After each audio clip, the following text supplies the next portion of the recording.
"Bah-chan!" yelled the voice of Konoha's most vocal resident, storming into the office of the village's most powerful ninja. His appearance, clearly agitated and disheveled, caused the older blonde woman to momentarily pause her usual scolding over the genin's lack of manners. "What's wrong, Naruto?" she asked, her recently awakened protective instincts kicking in as she saw how badly beaten the boy she'd come to care for appeared. His usual pristine outfit was torn and drenched in blood, which she desperately hoped wasn't his. His face showed a few cuts and bruises, but they were healing quickly thanks to the fox's chakra. "They've gone too far this time. I've dealt with their crap before, but now they've crossed the line," he shouted as he paced back and forth, leaving the Hokage stunned since she'd never heard him speak like that before. "Naruto, please calm down and tell me what happened. I can't help you if I don't know what's wrong," she pleaded, hating to see him in such a state without understanding the cause. Naruto studied her for a moment, then took a deep breath, slumping into one of the chairs in front of her desk. "It started when I went to meet with the team this morning." Flashback. It was 8 a.m. when Naruto Uzumaki arrived at Team 7's designated meeting spot, a small wooden bridge on the outskirts of the village. On the surface, he wore a smile, but internally, the young blonde was struggling. For weeks, there had been mounting tension within his team, more so than usual. It had been building, especially after the Odo/Suna invasion during the Churyunin exams. Their dark-haired Avenger had been seething, unable to accept that his supposed dead last teammate had once again defeated an opponent he, the supposedly elite Uchiha, could not. The first instance had occurred during the mission to Wave, when Naruto took down the ice user who had effortlessly beaten the Uchiha, leaving him nearly lifeless. Sasuke had tried to rationalize it as luck or a fluke, mostly distracted by the excitement of unlocking his Sharingan. But then, in the Forest of Death, the dope had one-upped him again, openly criticizing him and calling him a coward before facing off against one of the legendary Sunin, Orochimaru. Sasuke had tried to brush off the insult, too consumed with his curse seal and preparations for the finals. But after he had been rescued by the blonde from the monster Gaara's assault, he had nothing left to distract him. Nothing but his growing resentment toward his teammate. Sasuke's anger finally erupted when Naruto visited him, acting as cheerful and carefree as ever, as though nothing had changed between them but it had. And this shift would change Konoha forever. At first, it started as a spar on the hospital roof, but quickly escalated into an all-out battle as Sasuke's rage took control, and he attempted to eliminate the blonde obstacle permanently. Thankfully, Kakashi had intervened at the last second, scolding them both for their reckless behavior. His disappointment, though, had little effect on the brooding Uchiha, who just felt that Naruto had, once again, shamed his esteemed name. That had happened a week ago, and things hadn't improved. The two teams were constantly at odds, usually because of Sasuke's biting remarks, which seemed to affect the blonde more than they ever had in the past. Several times, Kakashi had been forced to step in to prevent another fight, and the Jounin had reached his breaking point. After their last scuffle, he warned them both that if they didn't resolve their issues, he'd be forced to report them, an action that would stain their records and hinder their progress as shinobi of Konoha. Determined to avoid more conflict, Naruto decided to double down on his idiot mask. It had worked in the past when things had escalated with the villagers, and he hoped it would help him now. Fate, however, and a certain Uchiha, seemed to have other plans. Naruto's cheerful smile faltered slightly when he noticed neither of his teammates were at the bridge, which was odd since both of them were usually punctual. His shinobi senses tingled, and he immediately dropped into a defensive stance, trying not to reveal that he was aware of a potential threat. It wasn't until a barrage of kunao shot from the nearby forest that he was forced to leap back to avoid being impaled. As he scanned the trees for the source of the attack, Naruto's mask shattered when he saw both of his teammates standing there, smug grins plastered across their faces. "Why are you attacking me with kunao?" he shouted, the pain of betrayal from the girl he had admired for so long cutting deeper than any physical wound. "Why?" "Because you're nothing but a filthy monster. That's why. I've finally learned the truth, you horrible creature.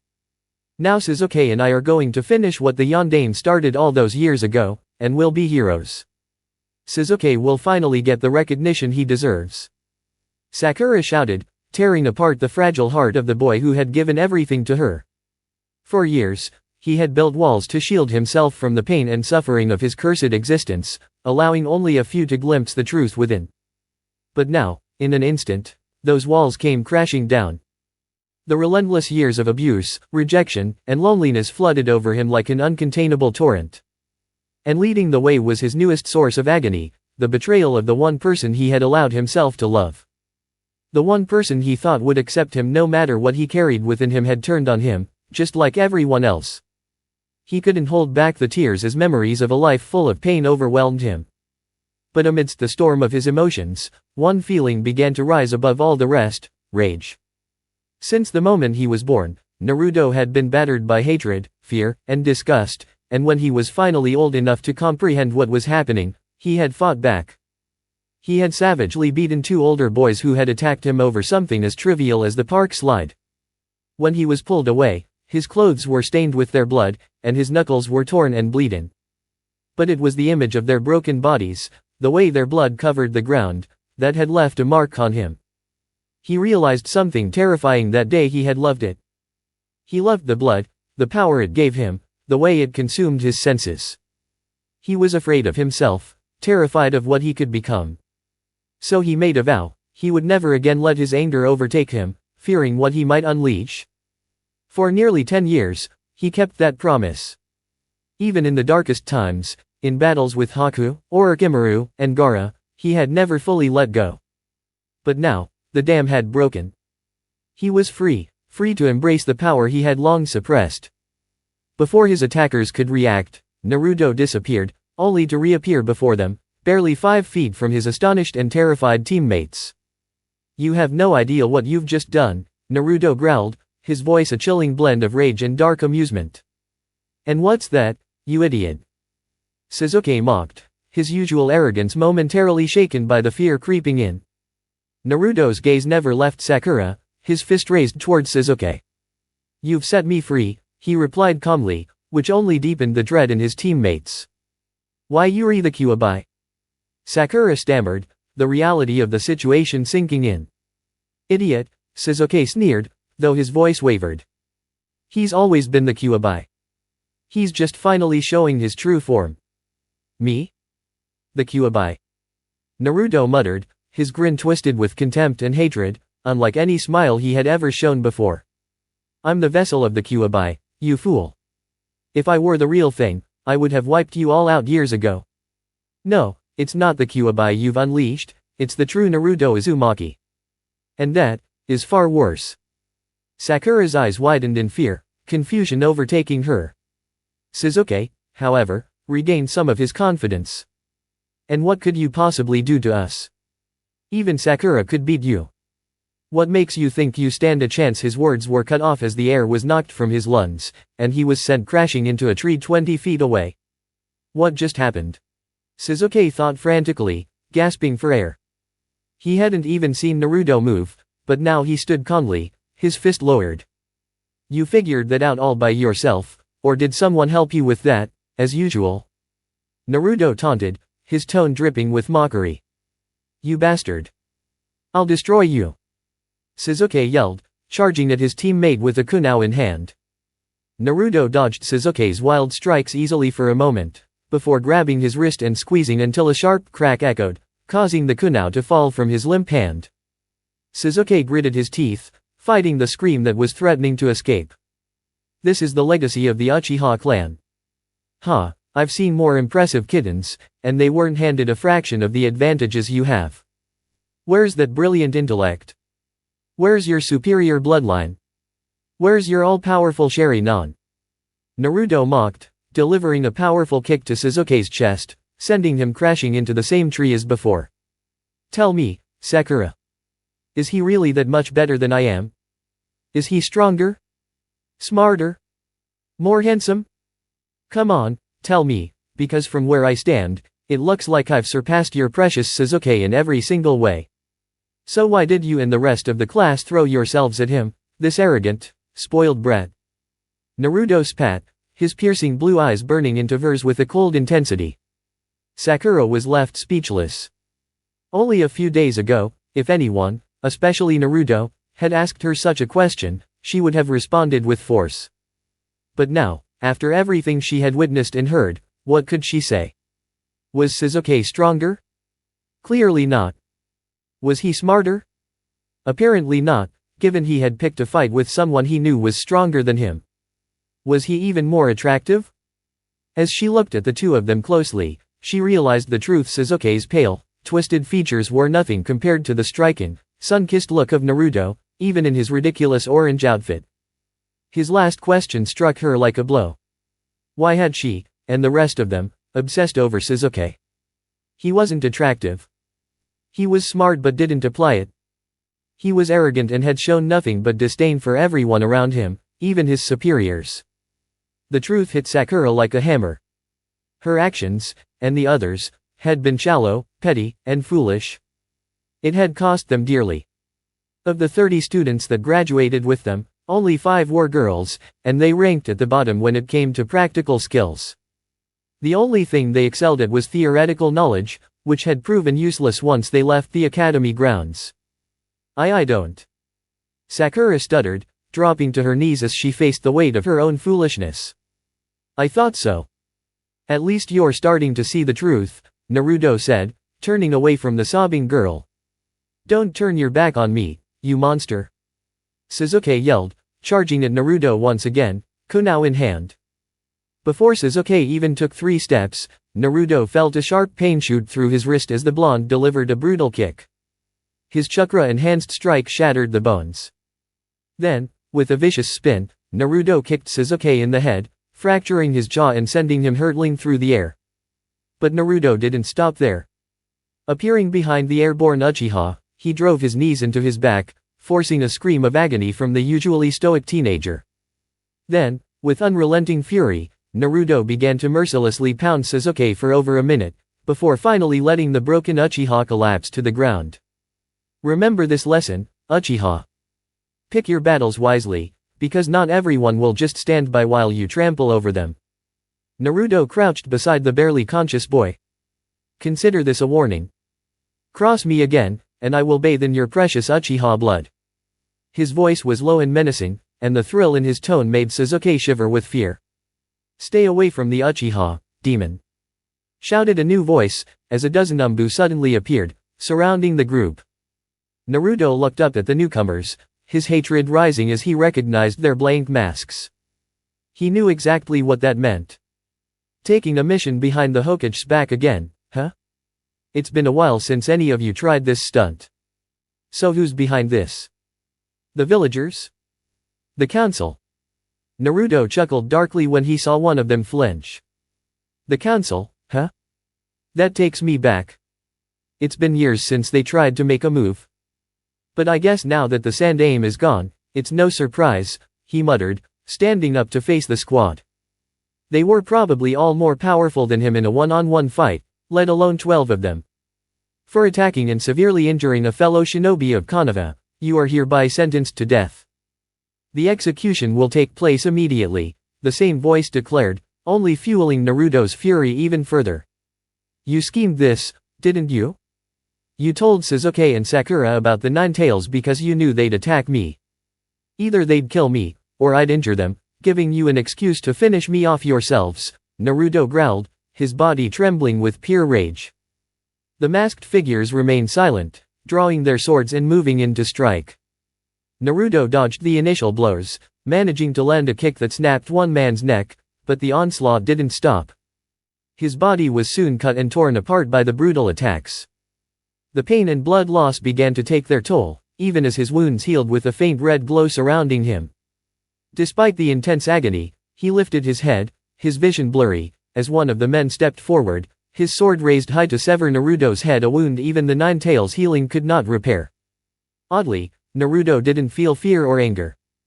Instead, a strange, comforting sensation washed over him, a feeling that had appeared shortly after the assault began. He didn't know where it came from, but he welcomed it. It felt like the warmth of family hugs, something he'd always craved but never had. It was a sense of peace he had never experienced before. And as his suffering came to an end, he closed his eyes, ready to accept his fate, losing himself to the serenity. But then, the feeling vanished in an instant. The peace was gone, replaced by an overwhelming rush of rage, sorrow, and hatred. His eyes snapped open, and he realized that he couldn't die with these emotions controlling him. He would survive, fight on, and keep pushing forward until he regained that elusive peace. Only then, when he could recapture that fleeting feeling, would he allow himself to leave this world. Staring at his would-be executioner, Naruto felt a surge of new power flood through him. The power was sharp, controlled, and focused. It was far different from the chaotic, wild energy of the Nine Tails. This power was something he could feel from within, and it was thirsty for one thing: blood. Naruto had no idea what he was supposed to do with it, but he knew he needed it, and he needed it now. The lead ANBU smirked behind his mask, raising his blade to end the life of the demon once and for all. But the moment his sword came down, it was stopped. He couldn't pull it free. His shock turned to terror as he realized the blood from Naruto's hand was climbing up the blade, binding him in place. "What the hell are you doing, demon?" the man shouted, desperately trying to free his sword as the blood crept further onto his hands. Naruto remained silent, watching with morbid curiosity as the blood tightened around the ANBU's hands, audible cracks echoing as the bones broke, followed by a scream of pain from the masked man. The blood is acting like Gaara's sand, Naruto thought, distracted by the strange phenomenon. I wonder what else it can do. As if responding to his thoughts, the blood let go of the man's mangled hands and surged back to Naruto, wrapping over his right shoulder like a second skin. The man tried to speak again, but his words were cut short as a blood spike shot out from Naruto's shoulder, piercing his skull and killing him instantly. The other ANBU froze at the sight, but snapped out of it as they began to prepare for battle. Some of them charged Naruto, but as they closed in, they were taken aback as Naruto's blood rose up, enveloping him completely, from his ribs to his shoulders, front, and back. His attackers were caught off guard by the sudden defense. Not wasting any time, Naruto surged forward, picking up the fallen leader's sword. His strikes were wild, but the raw power of his bloodlust overwhelmed the skilled shinobi. Within moments, the last of the attacking ANBU fell, his throat slit open by Naruto's ruthless assault. Naruto barely gave the masked man a second glance, his focus entirely consumed by his thirst for blood, so much so that he failed to realize he had just taken his first life. His blood-based defense had swiftly incapacitated two more ANBU who had attempted to strike while he was distracted. They found themselves gravely injured, missing limbs as the blood covering Naruto formed sharp blades that lashed out at anyone who came close, effortlessly deflecting even projectile attacks without the blonde having to think about it. The defense is automatic, like the sand demon from the Chunin exams. One of the ANBU shouted after a barrage of kunao meant for Naruto's blind spot was effortlessly deflected by the blood blades. The realization slowly dawned on Naruto through his haze of bloodlust, a wicked grin curling on his lips as he recalled how difficult it had been to breach the defense of the other Jinchurike's sand. The grin unsettled the already rattled ANBU, further contributing to their impending downfall. As the battle dragged on and the masked nin fell one by one, Naruto was untouched, while their attacks and defenses grew increasingly desperate and disorganized. Within mere minutes, the conflict came to an abrupt end, and Naruto stood in the middle of the clearing, surrounded by the bodies of 12 ANBU, some intact, others gruesomely mangled. Once the frenzy of bloodlust began to fade, Naruto was struck by an unexpected sense of calm. He found himself neither repulsed nor disgusted by the gruesome sight before him. Instead, he felt oddly drawn to the blood that surrounded him, a fascination he hadn't expected. Why does blood attract me so much? Is it the fox's influence, or is it this strange new power I have discovered? And where the hell did this power come from? I've never been able to do anything like this before. How did it awaken now? And why the hell did the council send Sakura and Sasuke as bait, hoping I'd walk into their trap? These manipulative bastards have pushed me too far. Naruto thought angrily, heading toward the Hokage tower while noticing that Sasuke and Sakura had already disappeared before the fight even started. Flashback ends. And then I came straight here. Naruto concluded, leaving Tsunade in stunned silence, her face a mixture of emotions: suspicion, anger toward the council and the Uchiha, worry for Naruto, and awed at the power the blonde had unlocked. She sighed heavily, turning her gaze to the Hokage monument. What would you do, sensei? Minato, grandfather, granduncle, she pondered, reflecting on the great leaders who came before her and how they might handle the situation. After a few moments, she turned back to Naruto, who was still trying to control the blood that stained his body. I think it would be best for you to leave the village for a while, she said calmly, though her face showed a deep conflict. Naruto sighed and nodded in agreement, surprising her. I was thinking the same. It might not be safe for me to stay here until I get this, whatever it is, under control. Plus, the villagers and the council won't be able to interfere if I'm not around. Tsunade nodded, still in shock at how Naruto was handling everything. The timing's actually good. Jiraiya is returning from a mission soon. You could go with him. I could probably convince him to take you on as his apprentice. As tempting as that offer is, Baa-chan, I'd prefer to go on my own, Naruto replied dryly. I need time to figure out who I am and what I want, without someone constantly breathing down my neck. Plus, spending a few years with that pervert sounds worse than letting the villagers tie me up and hand me over to them. Tsunade chuckled but frowned at the same time, conflicted. All right, Naruto. I'll mark it as Ness rank reconnaissance mission. No one will be able to find you or know what you're doing. That should keep the council off your back at least until you return. Naruto smiled warmly at her, giving her a hug as she stood to see him out. Thanks, Baa-chan. And I want you to know, if I ever had a mom, I would want her to be just like you. I love you, Kaa-chan. His voice trembled as he spoke, both of them shedding tears. I love you too, Naruto-kan, Tsunade said, her voice shaky with emotion. Just promise me you'll stay safe out there. I don't know what I'd do if I lost you too. Her voice cracked as she spoke. Naruto pulled away from the hug and gazed into her tear-filled hazel eyes. I promise, on everything I hold dear, I will return to you. His voice was firm, filled with unwavering resolve.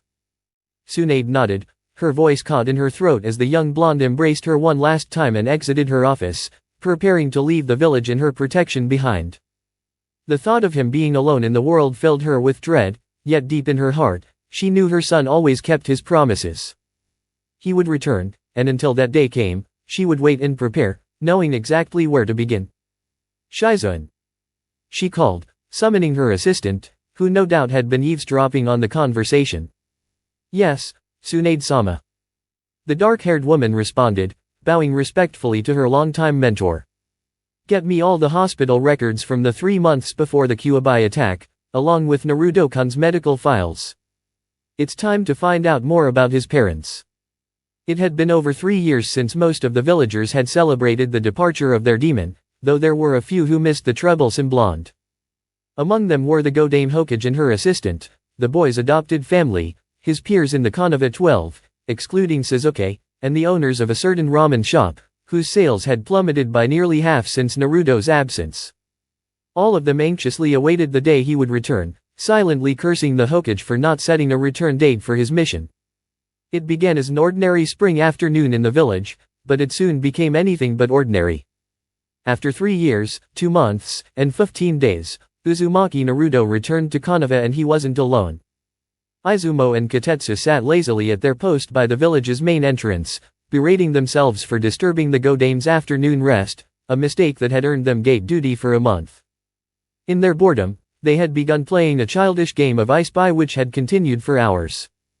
I've got a good one, Kotetsu announced with excitement. I spy, with my little eye, something that starts with. Not this again, Kotetsu. If you say tree one more time, I swear. It's not a tree this time. It's something that starts with F. Izumo sighed in defeat and glanced around the village. Foliage. Nope. Nothing to do with trees, Kotetsu teased. Then what the hell starts with F? Izumo snapped, exasperated with the game. Kotetsu smirked. Freaky red guy. He pointed down the road at 3 approaching figures, the middle one dressed in all red. First off, you can't use adjectives in I Spy. That's cheating. Secondly, just because someone wears red doesn't make them freaky, Izumo argued, trying to maintain some semblance of professionalism. Tell that to the guy in red, Kotetsu retorted. Izumo took a second glance at the stranger. The man was slightly taller than average, around 6 feet, with unruly blonde hair streaked with blood-red highlights, hanging loosely around his face. His outfit was mostly standard shinobi gear: loose pants, a tight shirt, and sandals, but the heavy crimson cloak and mask covering his lower face gave him a distinctly unsettling appearance. Upon closer inspection, his attire appeared to be made of a liquid-like substance, giving the impression that he was dressed in something resembling blood. Okay, you're right. He's freaky. What's with that outfit? Izumo whispered as the trio neared. It's part of my Kekkai Genkai, the man in red answered, his deep, gravelly voice making an impression as they reached the checkpoint. Both Chiryunin jumped at the sound of his voice, a tone so captivating it might have made women swoon if they had been present. Really? A Kekkai Genkai that involves clothing? Never heard of that before, Izumo asked, adopting a more serious demeanor. You don't need to know. We have an appointment with the Hokage, said the person beside the red man. The voice revealed her to be a woman, despite her heavy cloak and mask.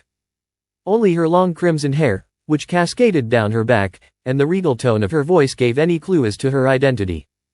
The Chiryunin quickly concluded she was both highly important and strikingly attractive. Tsunade nodded, not trusting herself to speak, as the young blonde embraced her one last time and exited her office, about to leave the village in her protection. The thought of him being alone in the world filled her with fear, but deep down, she knew her son always kept his promises. He would return.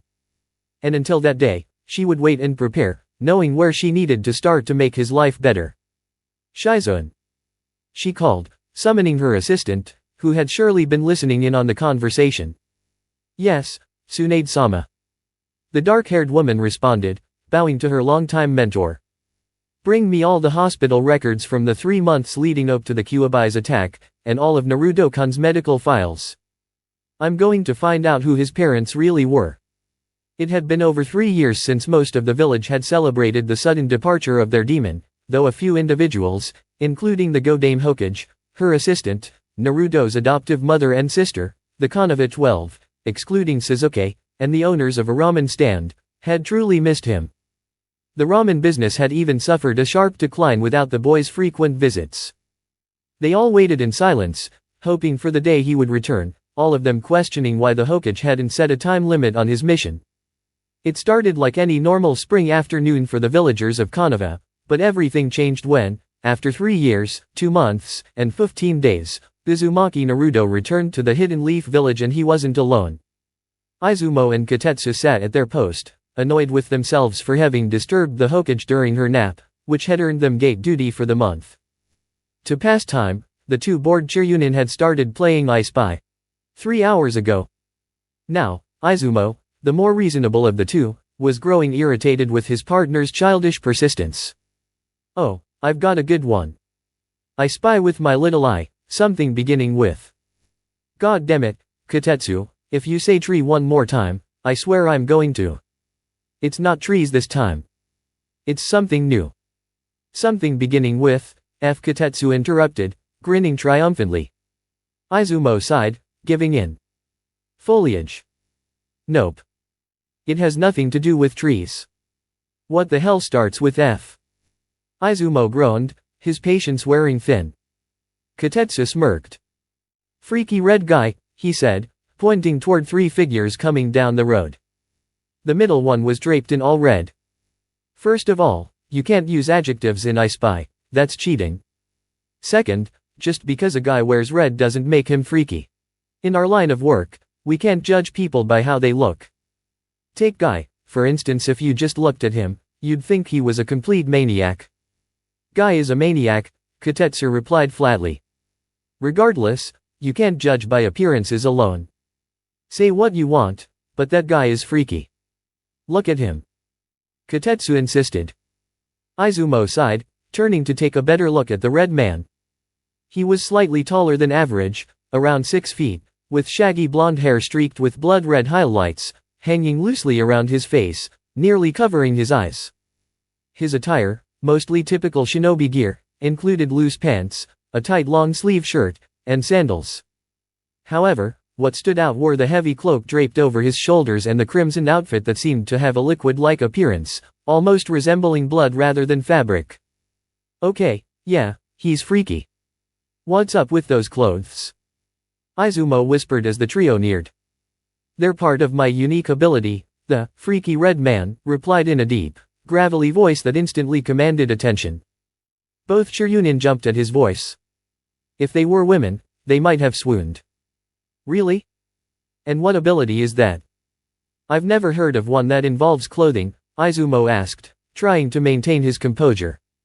You don't need to know, came the calm response from the man on the stranger's left, a woman with a long crimson cloak and mask, her voice regal despite the anonymity. We need to see the Hokage, she added. Her long, flowing crimson hair completed the mysterious aura. Izumo, his curiosity piqued, quickly decided to let them through. Of course. Please proceed. The Hokage will likely be glad to see you, he said, gesturing for them to enter. The three travelers exchanged wary glances before continuing into the village. After a brief time, the travelers reached the Hokage Tower, where they were met with the same cold formality as before. Naruto, eager to make sense of things, could barely contain his excitement when he spotted someone familiar. Shizun Nichan, he called, practically bounding up to the woman and pulling her into a tight hug. The sudden action startled her as she hadn't recognized him immediately. Hey! Put me down! She exclaimed, squirming in his strong grip. Naruto released her gently, confusion in his eyes. Shizun Nichan, aren't you glad to see me? Shizun froze for a moment, her eyes widening as she realized who was in front of her. Her gaze met his sapphire blue eyes, and there was no mistaking it. Naruto-kun. She gasped, barely able to process the drastic transformation he had undergone. A wide smile spread across Naruto's face as she wrapped him in a tight embrace, tears of joy spilling from her eyes. It's so good to see you again, Naruto-kun. Everything's been different since you left. Naruto gently patted her back, murmuring comforting words as he tried to ease her sudden tears. The moment was interrupted by the unmistakable sounds of two angry women clearing their throats. Naruto quickly stepped back from Shizun, rubbing his head sheepishly as he noticed the fury radiating from his companions. Sorry, Akai-chan, Teiwa-chan, he said, offering a weak apology. This is Shizun Nichan, my dearest friend and Baa-chan's assistant. Shizun Nichan, these are Akai-chan and Teiwa-chan. There. His girlfriends, Teiwa interrupted sharply. Shizun blinked in confusion. Be both. She stammered. It's a long story. Why don't you come with us to explain everything to Baa-chan? That way, you'll hear all about it, Naruto suggested, moving toward his companions and wrapping an arm around each of them to defuse the tension. Shizun nodded, though she was still trying to process the situation. The group entered the Hokage's office without knocking. Who are you, and what do you think you're doing barging in here like that? Tsunade barked, her tone sharper than Naruto remembered. Offended you don't recognize me, Kaa-san. Naruto replied with a mock-hurt expression. And Naruto-kun. Tsunade stammered, her eyes widening as she hurried around her desk, her pace quicker than anyone would have expected from her. In the flesh? Good to see you again, Kaa-san, Naruto said, grinning. Without a word, Tsunade rushed forward and pulled him into a tight embrace, nearly squeezing the life out of him. Despite his remarkable conditioning, Naruto returned the hug as she sobbed in joy, her emotions overflowing. The years apart seemed to melt away in that moment. He whispered softly to her, trying to calm the emotional woman who had always been a second mother to him. Ah, so you're finally paying attention, huh? The Kyuubi grunted, clearly pleased with Naruto's newfound curiosity. Well, since you asked. I attacked your village because it was a part of my duty, a task assigned to me by Kami himself. My job was to punish those who defied the natural order or threatened the balance of the world. Konoha, in its arrogance, believed that they could use the power of the Baijiryu for their own gain, thinking they could control us. So, I was sent to remind them of their place. Naruto's brow furrowed in confusion. But, that's not what the villagers told me. They said you attacked us just because you were a monster. Typical human perspective, the Kyuubi muttered. They always take the easiest explanation. The truth is far more complicated, as always. It paused, its massive body shifting as if it was recalling ancient memories.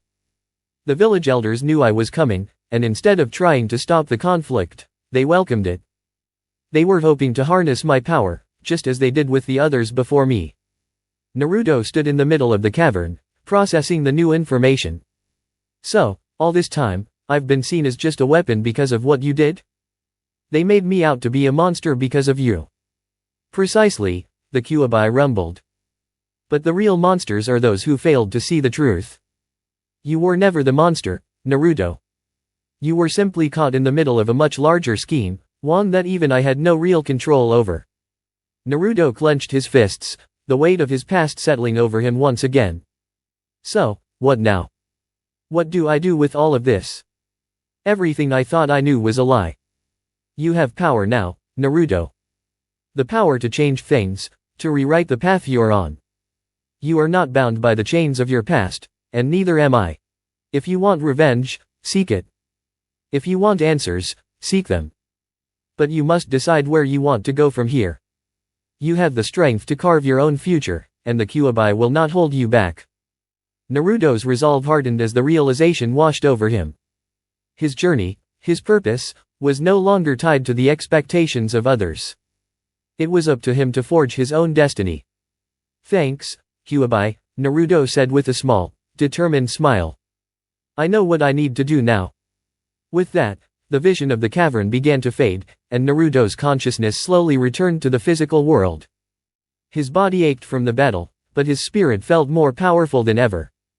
He was no longer the naive boy who left Konoha. He was stronger, more self-aware, and ready to face whatever the world had in store for him. As he opened his eyes, the first thing he saw was the worried faces of Akai and Teiwa, waiting for him to speak. They had been through so much together, and he would not let them down. All right, Naruto said, standing tall and meeting their gazes. We're going to change everything. But first, we need to go back to the village. It's time to make things right. With a renewed sense of purpose, Naruto led the way forward, prepared to face the challenges ahead and to take control of his own fate. The massive fox paused for a moment, then let out a hearty, barking laugh. Nothing, really. I guess I got a little off track, it replied casually, causing Naruto to face plant in an exaggerated anime style. Well, why did you attack Konoha then? Naruto asked, his patience wearing thin.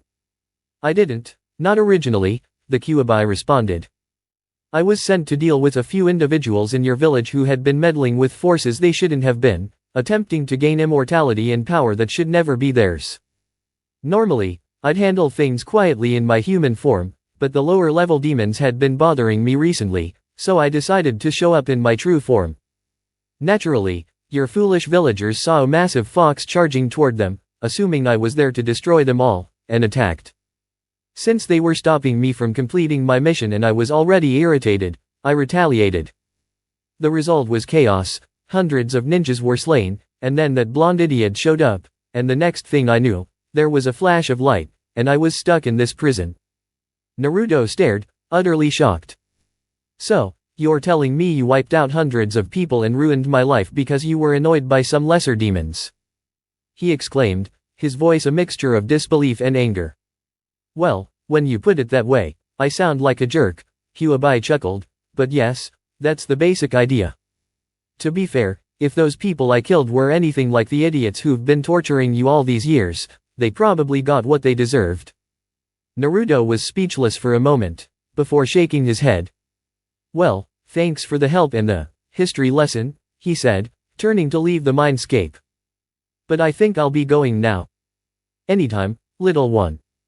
Drop by if you feel like chatting, Kyuubi called after him in a surprisingly cheerful tone. Months passed as Naruto continued his travels, focusing on refining his control over his blood manipulation. During one of his many talks with the Kyuubi, the fox suggested that he keep the blood within his body instead of having to spill it to use it. Naruto agreed, realizing that the blood could dry out if not kept in constant motion, which would leave him with a useless crust. After weeks of training, He was able to maintain the blood in motion without thinking about it, and it made his technique much more efficient. Not only did this make the blood more readily accessible, but it also served as good control training, as he would often change the blood's properties, shifting it between liquid and hardened forms.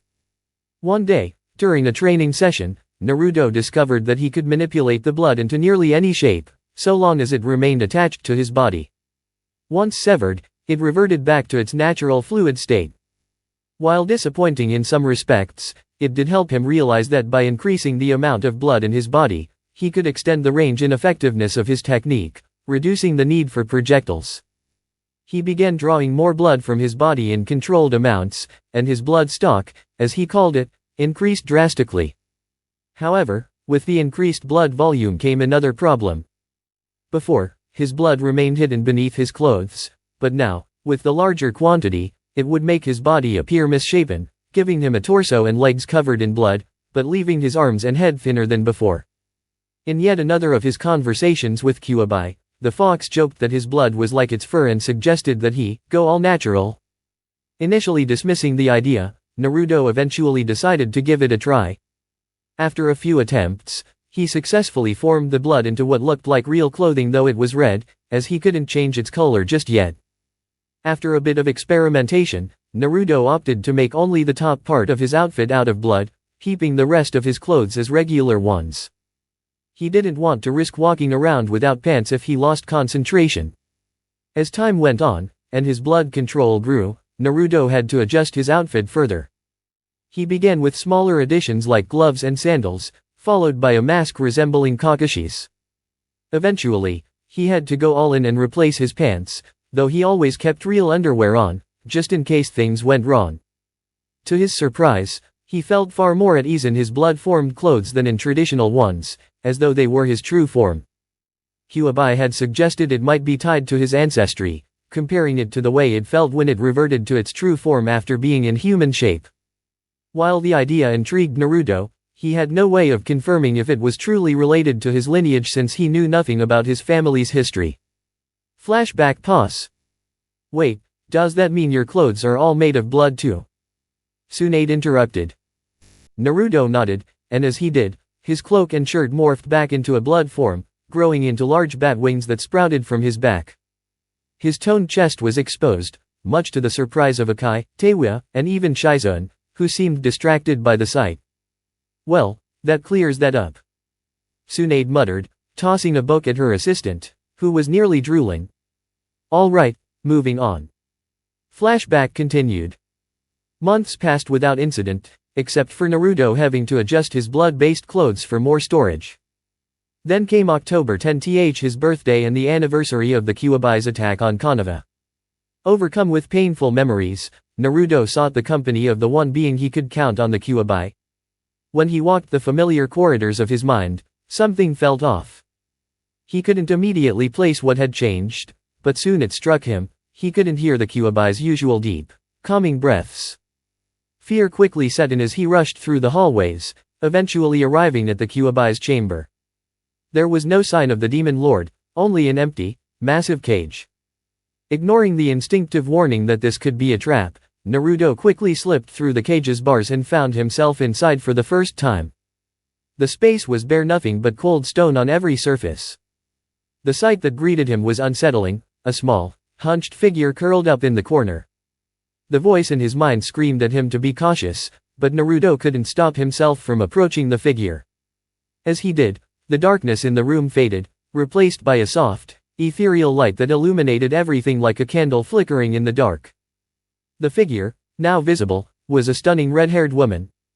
She looked up in surprise at Naruto, her 9 fur-covered tails wrapping around her body for modesty, though it didn't do much to hide her allure. Kyuubi? Naruto asked, almost breathless. Naruto-kun, she responded, her voice full of surprise. She wrapped her tails tighter around herself, though the gesture only made her appear more captivating. What the hell? Naruto stammered, his brain scrambling to process the situation. This is my true form, the woman explained with a nervous laugh. Surprise.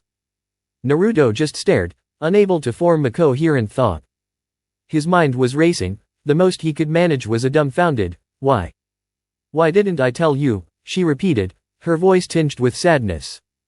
When you first came here, I thought you'd be just like every other human.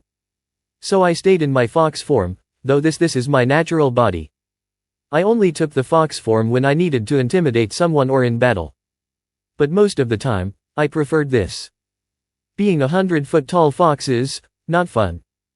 Bathing and walking are a nightmare. But I didn't want to upset you, so I kept it a secret. Naruto's expression softened as he stepped forward, pulling her into an embrace.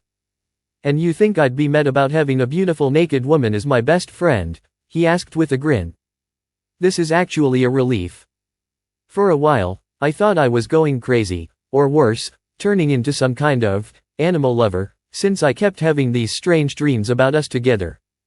You're serious? She asked, her voice filled with surprise. Of course. I thought you could read my mind, so I assumed you already knew. No, the seal only lets me observe what's going on outside. Beyond that and sending chakra to heal or enhance you, I can't do anything from in here, she explained. Wow, that must get dull. No wonder you're always trying to get me to come in here and chat with you, Naruto remarked. The fox pulled back from the embrace, looking away shyly. Actually, that's just part of it. I really enjoy spending time with you, she confessed, her voice tinged with embarrassment. Wait, you mean? That's right, I like you too, she interrupted. Naruto stood there, stunned, unable to process what she had just admitted. Like? He asked, only to receive an exasperated sigh from her. She suddenly turned back to him and pulled him into a fiery kiss. Does that answer your question? She asked, smirking as she saw the flustered look on his face. I don't know. You might need to do it again, Akai-chan, he responded, snapping out of his daze. Her grin grew wider at his playful comment. Well, if I must. And for the record, my name's Akai, not Kyuabai, she said before pulling him into another world-shattering kiss. Flashback pause. Tsunade and Shizen stared at the scene in front of them, their eyes wide, though their focus was on different people. You kissed the Kyuabai? Tsunade exclaimed, her voice drowned out by Shizen's even louder scream. Akai-san is the Kyuabai. Shizen shrieked, drawing Tsunade's attention before it shifted back to Naruto and his companions. Yes, but can you keep it down? We're trying to keep this under wraps, Naruto replied, his tone firm. Would you mind telling me what the hell you were thinking, starting a relationship with her? And why is she not sealed inside of you? Tsunade asked, her voice controlled, though the anger was palpable. Calm down, Tsunade-san. I mean you no harm, and even if I did, Naruto is powerful enough to stop me, Akai reassured, managing to calm the Hokage somewhat. Is that true, Naruto-kan? Are you stronger than she is? Tsunade asked, her curiosity piqued. Naruto nodded seriously. It's a result of how Akai-chan was freed, you see. Flashback continued. It had been 3 months since Naruto and his tenant began their relationship, and in that time, they had grown much closer emotionally, though, living inside each other was an intimacy that went beyond physical connection. As usual, they were spending time together, lying on the grassy hills that filled the newly redesigned cage of the Demon Lord, simply enjoying each other's presence. It sucks we can't do this in the real world, Naruto grumbled, knowing he'd soon have to leave to avoid being found and misjudged as being in a coma, something that had happened more than once since they started their relationship. True, but we both know the only way for that to happen is if I'm somehow released. And I don't think that Demyondane's seal is going to let that happen anytime soon, Akai said, cuddling deeper into Naruto's side as she realized their time together was running out. That's it. We can remove the seal. Naruto shouted, sitting up so suddenly that he accidentally threw her off him. You know we can't do that. We have no idea what would happen. We could both die, or even if we don't, who knows what the surge of demonic chakra would do to you. It's not worth the risk, the redhead admonished, brushing off her kimono as she stood up. Naruto dropped the matter for the moment only for Akai to wake up 3 days later to find her entire realm trembling and fluctuating, unstable. She rushed to the location of the seal, horror washing over her as she found Naruto, writhing in pain on the floor, clutching a torn piece of paper in his hand. Naruto-kun! She screamed, rushing to him and wrapping him in a tight embrace to comfort him through his obvious torment. What the hell were you thinking? She demanded, watching him tremble. I finally found it again, he murmured before passing out from the pain, leaving Akai to cry and pray as everything around them began to collapse. Naruto awoke 2 weeks later, enveloped in the comforting warmth he had been searching for almost a year. Turning his head, he was overjoyed to see the woman he loved, peacefully lying next to him, her body curled over his, providing the sense of security and warmth that had once soothed him during his battle with the ANBU. He recognized that feeling the moment they first embraced. Now that he had it back, he swore on his soul never to let anything take it away again.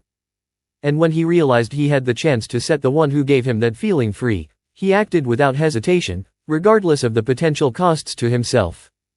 He smiled warmly as he saw the woman stir from her slumber, adjusting himself so they were face to face when her crimson eyes finally fluttered open. "Good morning, Akai-chan," he said softly, but yelped in pain as she swiftly hit him over the head.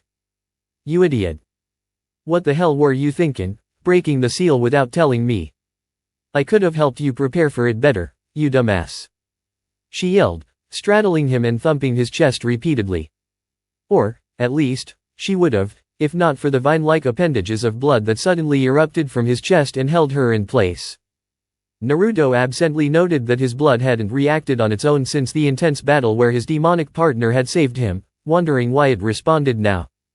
But his thoughts were interrupted as he noticed the worried, half-angry look Akai was giving him. "I know you're upset, Akai-chan, but I don't regret what I did. Now that my blood is here, and you're outside, I know we aren't dead, because I don't hear Kami yelling at you for slacking off.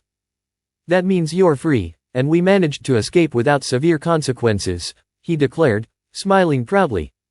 His smile quickly faded when he saw her turn away from him. "What's wrong?"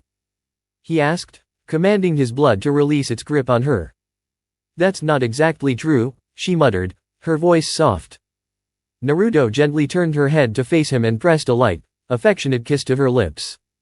"No matter what happened or might happen, it was worth it for this moment," he said tenderly. She gave him a weak smile, but it was clear to him it was forced. "What is so bad that it could ruin such a perfect moment?" he asked, concern creeping into his tone. The redhead sighed and looked deeply into his eyes. "There were complications." "Like what?" Naruto asked, curious but still not overly concerned. "After the seal was broken, my chakra flooded into your system like we expected, but your body's reaction was far stronger than I anticipated. I managed to retain some of my power when I was expelled from you, but the rest of it nearly killed you. If I'd taken any less, you would have died, no matter your unique situation," she explained seriously. Naruto furrowed his brows in confusion. "What situation?" Akai sighed again, taking a steadying breath. "Your body, unlike a regular human's, didn't break down under the weight of the demonic chakra. The only explanation I can think of is that you have some form of natural resistance to it. And for that to be true, you must have demonic ancestry," she said quietly. "What? You mean I have demon blood in me?" he asked, surprised by the revelation. "Yes. But not just any demon. For you to withstand my chakra, the demon would need to be as powerful as me. Wait, that means it could be either Kami or you. You're my ancestor," Naruto exclaimed, disturbed by the implications of his feelings for her. "Me? No, no way. I've never, with a human. So it can't be me," she reassured, her tone calming him. "But if it's not you, then does that mean it has to be Kami?" he asked. "That lazy idiot? No way, he's too lazy for that kind of thing. He may act like he's above such pleasures, but trust me, he has weaknesses, for certain things," she teased, but Naruto interrupted her. "Focus. You were explaining something, remember?" he urged, causing her to blush slightly at her distraction. "Right, sorry. What I think happened is that it must have been one of the demon royals. They never followed Kami's rules, so it wouldn't be surprising if some of them had human descendants." "Oh, I get it. But what does any of this really mean?" I'm not a demon, so I'm not royalty, right? Naruto grinned, but his smile faltered when she looked away again. Actually, that's where things get complicated. When my chakra surged into you, it awakened your ancient demonic blood, transforming you into a full demon, Akai explained, her voice trembling. Naruto, instead of panicking, cheered loudly and jumped to his feet, accidentally tossing her onto the ground. Ah! What the hell? She yelped, managing to land on her feet due to her demon reflexes. Sorry, Akai-chan, I just wanted to see if I grew any cool tails or something like yours, he said sheepishly, rubbing the back of his head. I'm not sure. When I woke up, we were both still in our human forms, and I have no idea how that happened. I haven't seen your true form. But I doubt it'll be like mine. The Baijiu are the only demons with animal features. The royalty were unique beings, all different. I remember one of them being red and able to manipulate his body, which sounds similar to your blood abilities. Maybe he's your ancestor. If so, you might look like him, which would be a good thing. He was the most normal-looking one. The others had weird traits, like 5 legs and strange stuff like that. She paused, striking a thoughtful pose, trying to recall ancient memories. Well, there's no point in wondering, how do I change? He asked, clearly excited to see his new form. It's simple, just, oh, I didn't think of that, she said suddenly. What? He asked impatiently. Well, the way I transform is to envision my other form, then will it into reality. But I don't know what my true form looks like. Naruto exclaimed, and the demoness nodded. Your ancestor, from what I recall, was entirely crimson. Assuming his abilities align with yours, he likely enveloped himself in his own blood. Maybe you should try that, she suggested with a shrug. Naruto thought for a moment before deciding to give it a try. He concentrated on his blood, and to his surprise, it responded much faster than before. It enveloped him quickly, and though the sensation startled him, he didn't panic as the crimson liquid surged up over him. He gritted his teeth, feeling the liquid creep across his skin, before being entirely consumed, leaving only a scarlet silhouette. Just when he thought nothing was happening, he was suddenly overwhelmed by a surge of new sensations. His body twisted, his bones and muscles expanding, becoming larger and stronger. His eyes turned completely white, then stretched and flattened into egg shapes, growing to the size of his palm. His mouth opened as he screamed, but it expanded unnaturally wide, enough to devour a whole chicken. His teeth grew longer, sharper, resembling a beast's, though now all of them were sharp, not just the canines. His tongue elongated, curling like a slippery serpent's tail. After a minute of intense agony, the transformation concluded, and the newly demonic Naruto stood, panting in front of his astonished companion. What happened? He asked, his voice now a deeper, growling version of Akai's. You've embraced your true form, Akai said, walking over to him and pulling him into a comforting embrace. Everything feels different, he gasped as he took in the world through his enhanced senses. His vision had expanded dramatically, he could see much farther and with more detail, even picking out individual leaves on a tree far off in the distance. Movement caught his eye, as he noticed a deer leaping from the tree line into the clearing where they camped. His sense of smell and hearing also sharpened, drawing his attention to the deer's scent and the rhythmic pounding of its heart.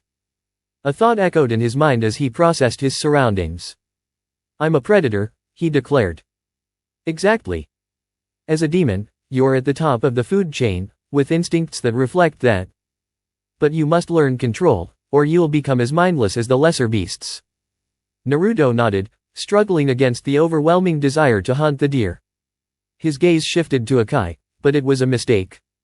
His senses locked onto her, and he was nearly overwhelmed. The scent of her, the way her body moved, the sound of her steady heartbeat, all of it sent his instincts into overdrive. Akai noticed his intense focus on her and easily guessed what was happening. Fight it, Naruto. You're not just an animal, you're better than this, she said firmly. But even her words did little to quell the surge of hunger within him. The new demon let out a roar, his instincts pushing him forward, toward her, his mate.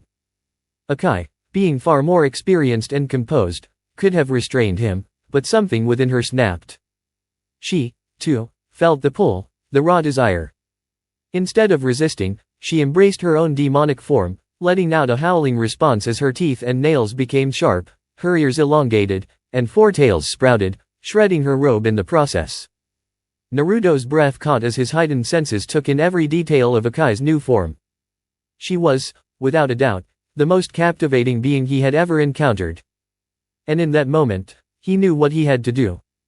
Flashback pause. I don't think we need to hear more about that part of the story, Tsunade declared, ignoring the disappointed groans from the three other women in the room. Ah, right. My bad, Kaa-san. So, about a week later, we finally got control. A week. Tsunade shouted, casting a quick glance at her apprentice, who had fainted with a perverted grin and nosebleed. What can I say, demons know how to do it right, Akai said proudly, earning a shake of the head from Tsunade. Moving on, what happened next? The Hokage asked, trying to ignore the inappropriate thoughts this conversation was sparking about her son. Well, like I said, it was about a week later. Flashback continue. After finally gaining control over their urges, the couple decided it was time to explore and master any new abilities the transformation may have granted the blonde. They had discovered that in his full demon form, what they had called it seemed as though his entire body was made of blood. This meant that he could manipulate not only the blood that covered him, but his entire body, which he was limited to before. The implications of this were not lost on either of them, and they spent almost an entire day exploring everything this new demon form meant. They started with basic things like extending his fingers and arms, but quickly moved on to completely reshaping his body. He realized he could physically transform into anything. While this may not sound too impressive compared to basic ninjutsu techniques like henge, there was a difference. Unlike the henge, which was merely an illusion, Naruto could actually transform into any creature. He could become a bird and truly fly, or a fish and actually breathe underwater, even if it meant being a red fish roughly his size with strange eyes. They also discovered that he had near-perfect regenerative abilities. As long as the body part was still attached, he could simply reshape it without any damage. If anything was severed from his body, he could reattach it by re-establishing physical contact, absorbing the severed part back in and reforming it. While Naruto initially believed he was immortal, Akai quickly reminded him that they hadn't tested removing his head and that doing so might still kill him. In response, he absorbed his head back into his body and began dancing around like a headless fool, shouting about how he was invincible. Akai regained his attention with a swift hit to where his head used to be and explained that demons were tough to kill, but not immortal, so he should remain cautious. He promised to be careful and retracted his head back into what he jokingly called his defensive mode. A few days later, the couple decided it was time to leave. They chose to travel in their human forms, and upon transforming, they were surprised to find that Naruto didn't revert to his usual size. Instead, he shrank slightly into a 6-foot-tall, muscular man not as large as his demon form, but still far taller than his original self. They shrugged it off as a good change and didn't think much about it before continuing on their journey. Soon, they found themselves in a small village, sitting down for a quiet meal in a restaurant when they overheard an interesting conversation. Did you hear that the last Uchiha has left Konoha? A civilian asked the man sitting next to him, instantly catching the attention of the demon couple. It's not really surprising after what that crazy woman Hokage did to him. I heard she sealed his bloodline and chakra, so he couldn't be a ninja anymore, then locked him up. Can you believe she did that to the last Uchiha just because he tried to save them from some demon attacking the village? This is why women should never be allowed in positions of power, they're too easily swayed, the second man scoffed, shaking his head in disgust. Flashback pause. He said what? Tsunade shouted as she stood up, slamming her fist into her desk with enough force to almost break it. Easy, Kaa-san. I handled the situation, Naruto said with a sadistic smirk. Flashback continue. Naturally, after hearing the insults about his mother, Akai had to physically restrain Naruto from tearing the man apart. But after the sexist comment, her grip slipped, and the full fury of the newly transformed demon was unleashed on the fat little man. After a few moments, with nothing left but a red smear where the man had been, Akai decided it was time to stop.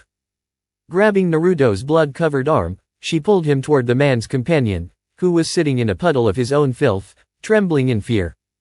"Now, if you would be so kind as to tell me where the Uchiha traitor went, I'd greatly appreciate it," Akai purred. The terrified man stared at her, a faint hint of lust mixed with his disgusted gaze, but it was enough. Before he knew it, his body was engulfed by a giant fist made of blood, lifting him off the ground and slamming him into the ceiling before squeezing tighter, cutting off his air and cracking his bones. "Naru-kun, you can't end him just yet, we still need to know where the Uchiha went so we can pay him a visit," the demoness cooed, gently placing a calming hand on her demonic lover. Naruto turned to her, his human form's blue eyes locking with her blood-red ones. "Fine, but the next person who looks at you like that is done for." "I've always been curious about why Gaara liked that technique so much," he said, retracting his blood, which returned to his body and reformed the cloak he'd started wearing since his demonization had almost doubled his chakra supply. "So, where did he go?" Akai asked again, suppressing a chuckle at the lack of lust in the man's gaze. He went to Otogakuer. The Otokage sent his personal bodyguards to break him out of prison and escort him back. They were all killed when the Hokage sent a squad of the Uchiha's classmates after him. Those who returned were badly wounded and empty-handed, so everyone assumed he managed to escape. The man responded, suppressing his nervous stutter when he noticed the anger in the woman's eyes. "So, the idiot actually went to the snake freak? Guess we should pay them a visit, Aokai-chan." Naruto asked with a grin, causing the terrified civilian to faint. After weeks of travel and some intense interrogation of a few Odonin they encountered, the demonic duo finally reached the entrance to the bunker housing Orochimaru and his latest apprentice. "So, what do you think, Akai-chan? Silent and stealthy, or loud and brutal?" Naruto inquired, eyeing the unassuming hole in the ground that led to Otogakuer. The ancient demoness posed thoughtfully for a moment before grinning widely. "You know, stealth was never my thing, and it certainly isn't yours. Let's go loud and brutal," she declared, shifting to her true form, her wicked grin mirrored by her lover as he did the same. "Man, that feels so much better. I totally get what you meant when you said it sucks to be human, I feel so weak in that form," Naruto exclaimed as he stretched, even though it was impossible for his form to feel stiff now. Akai simply smirked, stretching her new appendages. "Told ya. Now let's get going. If I keep staring at your sexy red ass, we're going to get distracted again," she purred, leaping into the hole, a chorus of quick screams following shortly after. "Music to my ears," Naruto sang as he adjusted his form slightly before following her, not wanting to get stuck in the narrow tunnel. His feet hit the ground after a short drop, and his demonic eyes picked up the sight of his love and two dead Chiryunin. "You didn't leave one for me?" he whined, his demonic voice making it sound strangely terrifying. "You can have the next ones," Akai replied, somewhat disturbed by his vicious pout. "Yay." He squealed like a teenage girl, a very large, red, demonic teenage girl. Shaking her head at his antics, she pointed down one of the three passageways. "That one has the Uchiha's scent." Naruto's childlike demeanor immediately shifted to that of a seasoned warrior as he nodded seriously, before heading down the tunnel. After a few minutes and several more weak guards, they found a large steel door where the Uchiha's scent abruptly vanished. This must be the idiot's room. The snake freak would want the best security for his precious Sasuke-kun. "Kami, the similarities between him and the Konoha Council are disgusting," Naruto muttered as blades, each 3 feet long, sprouted from his forearms. The sharp edge ran from his elbows past his fingertips, ending in vicious serrated curves.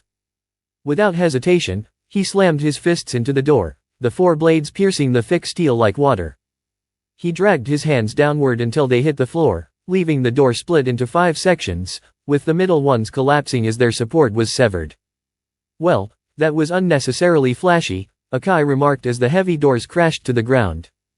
"You know me, I like making an entrance," Naruto replied with a grin as he stepped through the hole.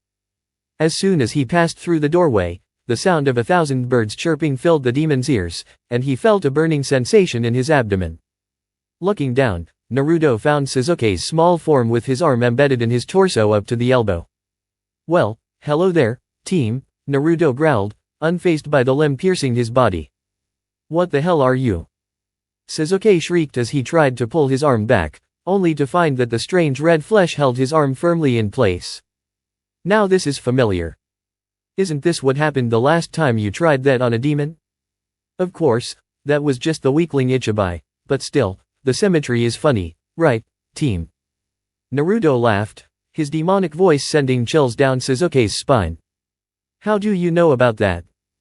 Sasuke asked, keeping the fear from his voice by masking it with arrogant indifference. You don't recognize me, do you, Sasuke? I'm hurt. After all the missions we've been on together. The wave mission where I saved your life. The forest of death, where I saved your life again. The Odo invasion, where I saved your life again. What about when you tried to kill me before our last team meeting? Don't tell me you've forgotten all that, Sasuke. Naruto growled, his deadly aura overwhelming the room, forcing the young traitor to drop to his knees. Naruto? Sasuke gasped, recognizing the voice. That's right. Now, tell me, what's this about you betraying everyone? Naruto asked, his oppressive energy increasing, making it hard for Sasuke to breathe. You can't kill me. The council will never allow it, Sasuke tried to threaten, his words faltering as he gasped for air. You know what? You're right, Naruto replied, pulling back his killing intent slightly, much to Sasuke's relief. But then, a strange noise caught his attention. 2. He thought, scanning the room for the source. His gaze settled on the corner of the room where a young girl, no older than 15, was shackled to the wall. She was badly bruised, covered in cuts, and appeared to have been starved. Her matted, burned red hair and malnourished state spoke volumes about the torment she had endured for weeks, maybe longer. Seeing her suffering, Naruto's fury reached new heights. The thought of ending Sasuke right then and there was tempting, but that wouldn't be justice. That moment of clarity saved Sasuke's life, but not his arm. Without hesitation, Naruto squeezed the Uchiha's arm, reducing it to nothing but ash. Sasuke screamed in agony as his right arm was completely obliterated.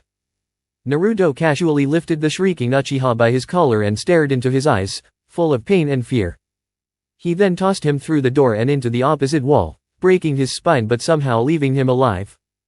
Meanwhile, Akai had been standing outside, waiting, and when she saw the broken girl in the corner, she was filled with both rage and sorrow. If not for her maternal instincts, she would have gone after Sasuke and killed him in the most brutal way imaginable. But instead, she rushed to the girl's side, easily breaking her restraints and cradling her gently in her arms. The girl didn't flinch at the touch, seeming to recognize Akai as a protector. With careful hands, Akai scooped the girl up, signaling to Naruto. Without a word, the two exchanged a glance, one that spoke of shared resolve. They would destroy this place and everyone in it. Only Sasuke would remain, but his punishment would be severe. Akai created a shadow clone that left with the girl while she and Naruto made quick work of everyone else in the compound. When the massacre was complete, Akai, in her full fox form, demolished the entire structure, leaving only a burning wreckage behind. Flashback end. The room fell silent as the story unfolded, each of them processing the harrowing details. The only sound was Naruto comforting Teiwa, pulling her close and speaking words of reassurance only she could hear. The girl, that was her? Tsunade asked quietly, looking at Akai, who nodded while softly rubbing Teiwa's back. After a few moments, Teiwa composed herself, and Naruto spoke again, holding her hand gently as she pulled away. After that, we brought Sasuke back here. Though, with some alterations, as you probably know, Naruto said, glancing at his mother, who gave him a solemn nod. So you're the one who did that to him? We thought he'd gone mad when we found him missing his arms, eyes, and other things, ranting about demons stealing his vengeance, Tsunade explained. If I had known what that monster had done, I would have never saved him.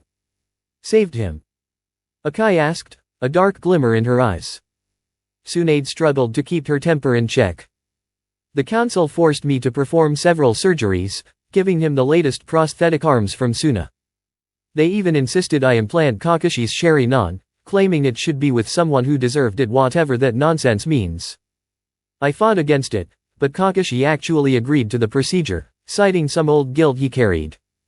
So I had no real choice. Especially when they said he had been captured by Orochimaru.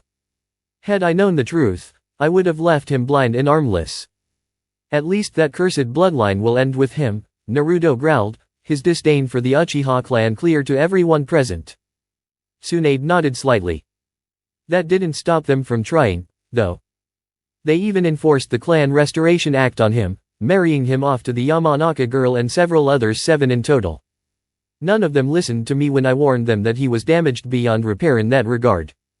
Stupid fangirls, serves them right, she muttered, drawing nods of agreement from everyone present, while Shizen remained passed out on the floor. So what happened after you dropped the jerk-off? Tsunade asked, refocusing. Well, after we gave Teiwa-chan. Wait. Your name is Teiwa? The same Teiwa who was part of the Odo 4, who fought Sasuke and set up the barrier during the mission to save the Sandaime. Tsunade exclaimed, recognizing the name from the reports Shikamaru and Temari had given after the failed retrieval mission. That's right. And I'm sorry for what I did, but I had no choice. Orochimaru would have killed me if I refused an order, and I was handed over to the Uchiha after I was defeated by that blonde from Suna and that lazy one with a pineapple head, the redhead explained, before Tsunade made a move to charge her. But before she could take a single step, Tsunade was stopped in her tracks by the strong arms of her son. I can't let you hurt her, Kaa-san, Naruto declared, holding his mother back with ease. Teiwa-chan may have done horrible things, but she had no choice in the matter. She's already paid for her mistakes. I love her, and I won't let anyone hurt her, even you. His firm words made Tsunade stop, finally realizing the weight of what she was about to do. She paused, took a deep breath, and then nodded. You're right. She's suffered enough, Tsunade acknowledged, returning to her seat with a weary sigh. Now, about this love business. I thought you were with Kawaiakai-san. Tsunade asked, trying to recall the demonist's true name. I am, and I do love both of them, Naruto affirmed. After Teiwa-chan traveled with us for a few months, we grew close, and it just happened. It wasn't easy at first, but now we're one big happy family, right ladies? He grinned, putting an arm around each of his women, who smiled and shook their heads at his enthusiasm. I see. Anything else I need to know? Tsunade asked, clearly overwhelmed by the bizarre turn of events. Not much. We've just been traveling, doing odd jobs here and there, Naruto replied, and Tsunade nodded in agreement. Good to know.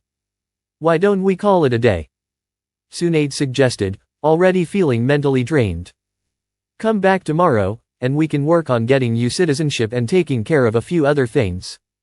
Sure thing, Kaa-san, we'll see you then. By the way, you wouldn't happen to know where the Uchiha is, would you?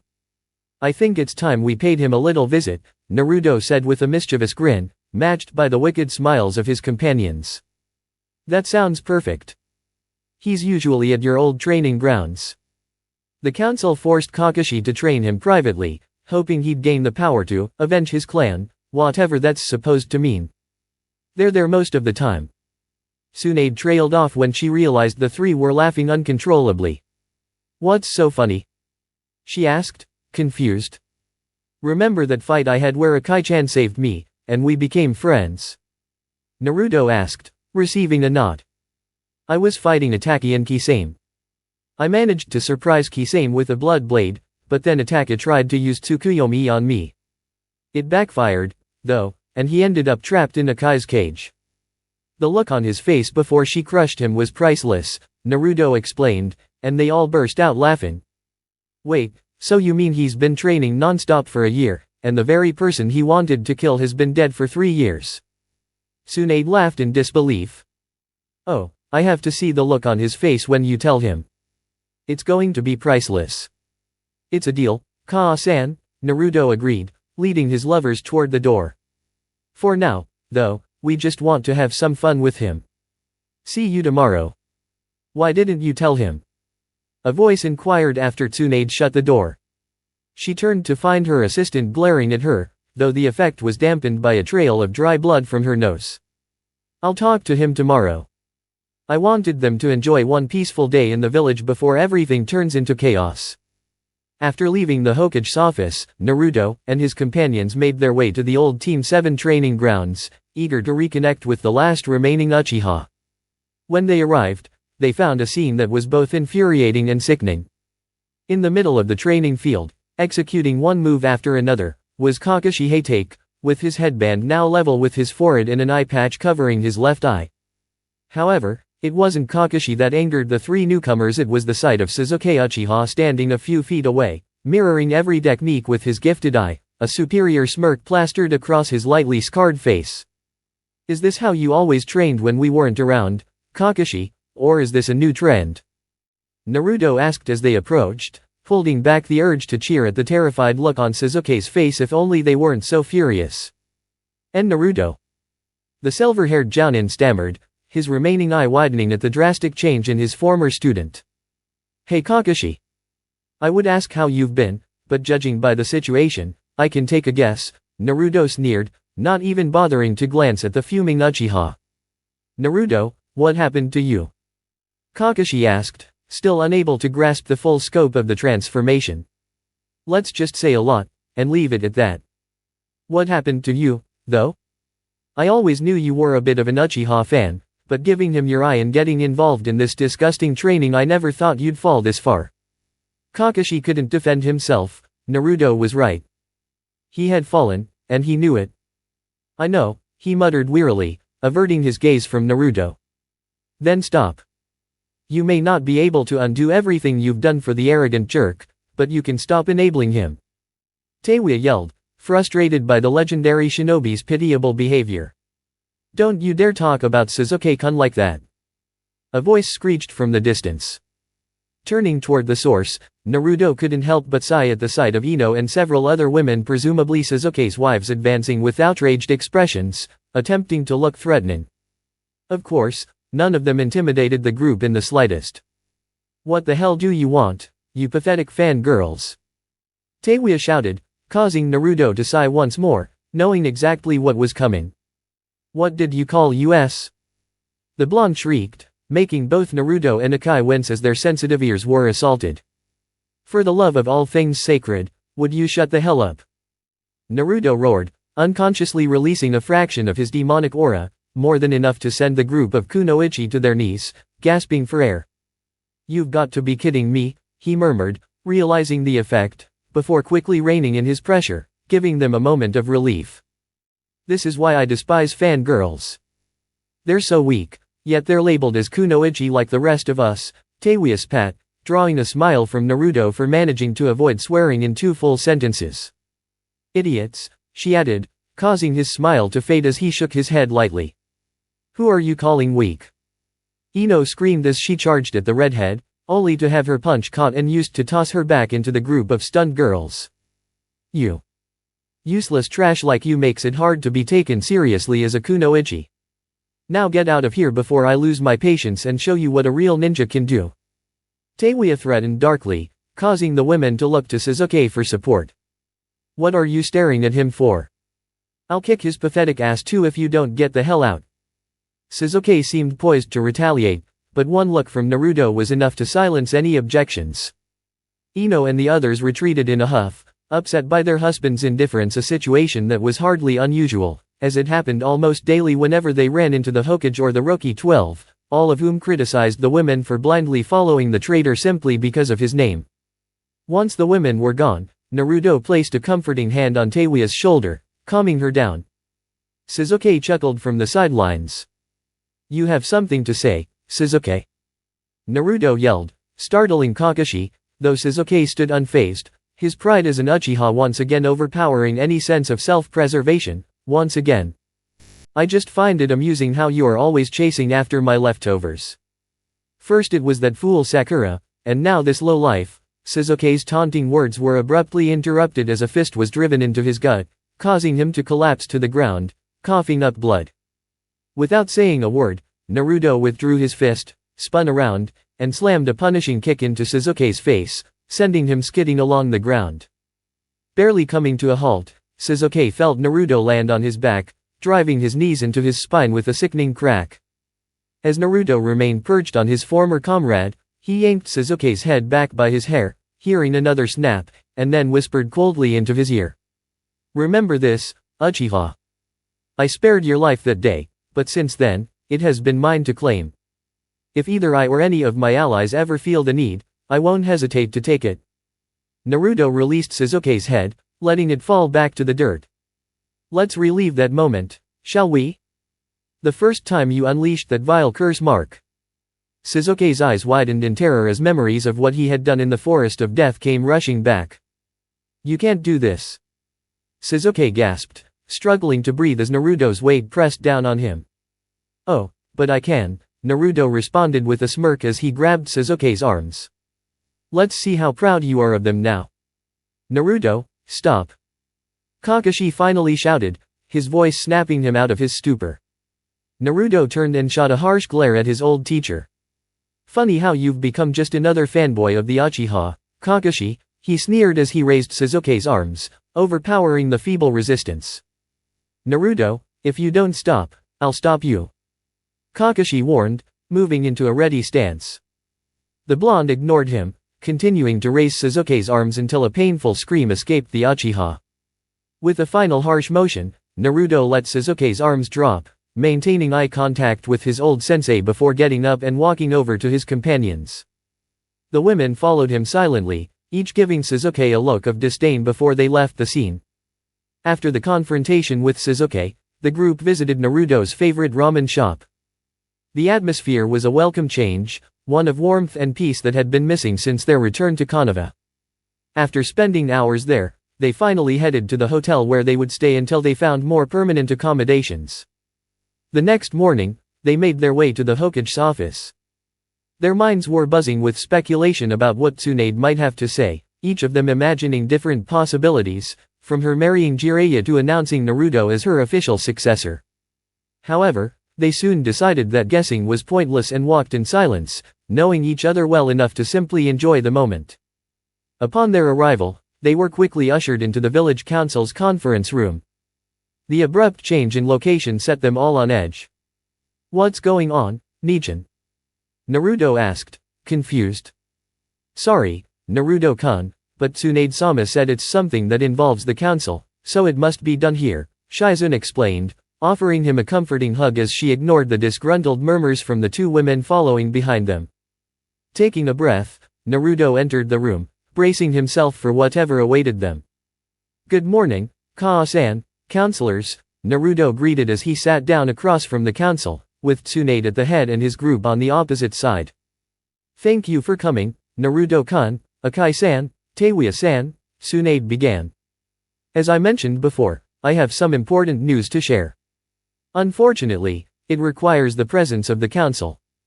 Naruto and the others exchanged puzzled glances, wondering what this could be about. Tsunade continued, while you were away, I conducted some extensive research, and I discovered the identities of Naruto's parents. The room was filled with gasps, everyone stunned, except for Shizune, who already knew. What? How?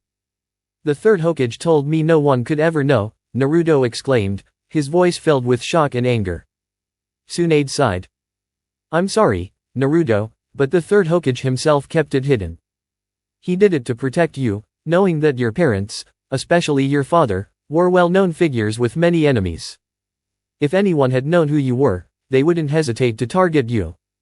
Oh, sure, because my childhood was just so full of peace.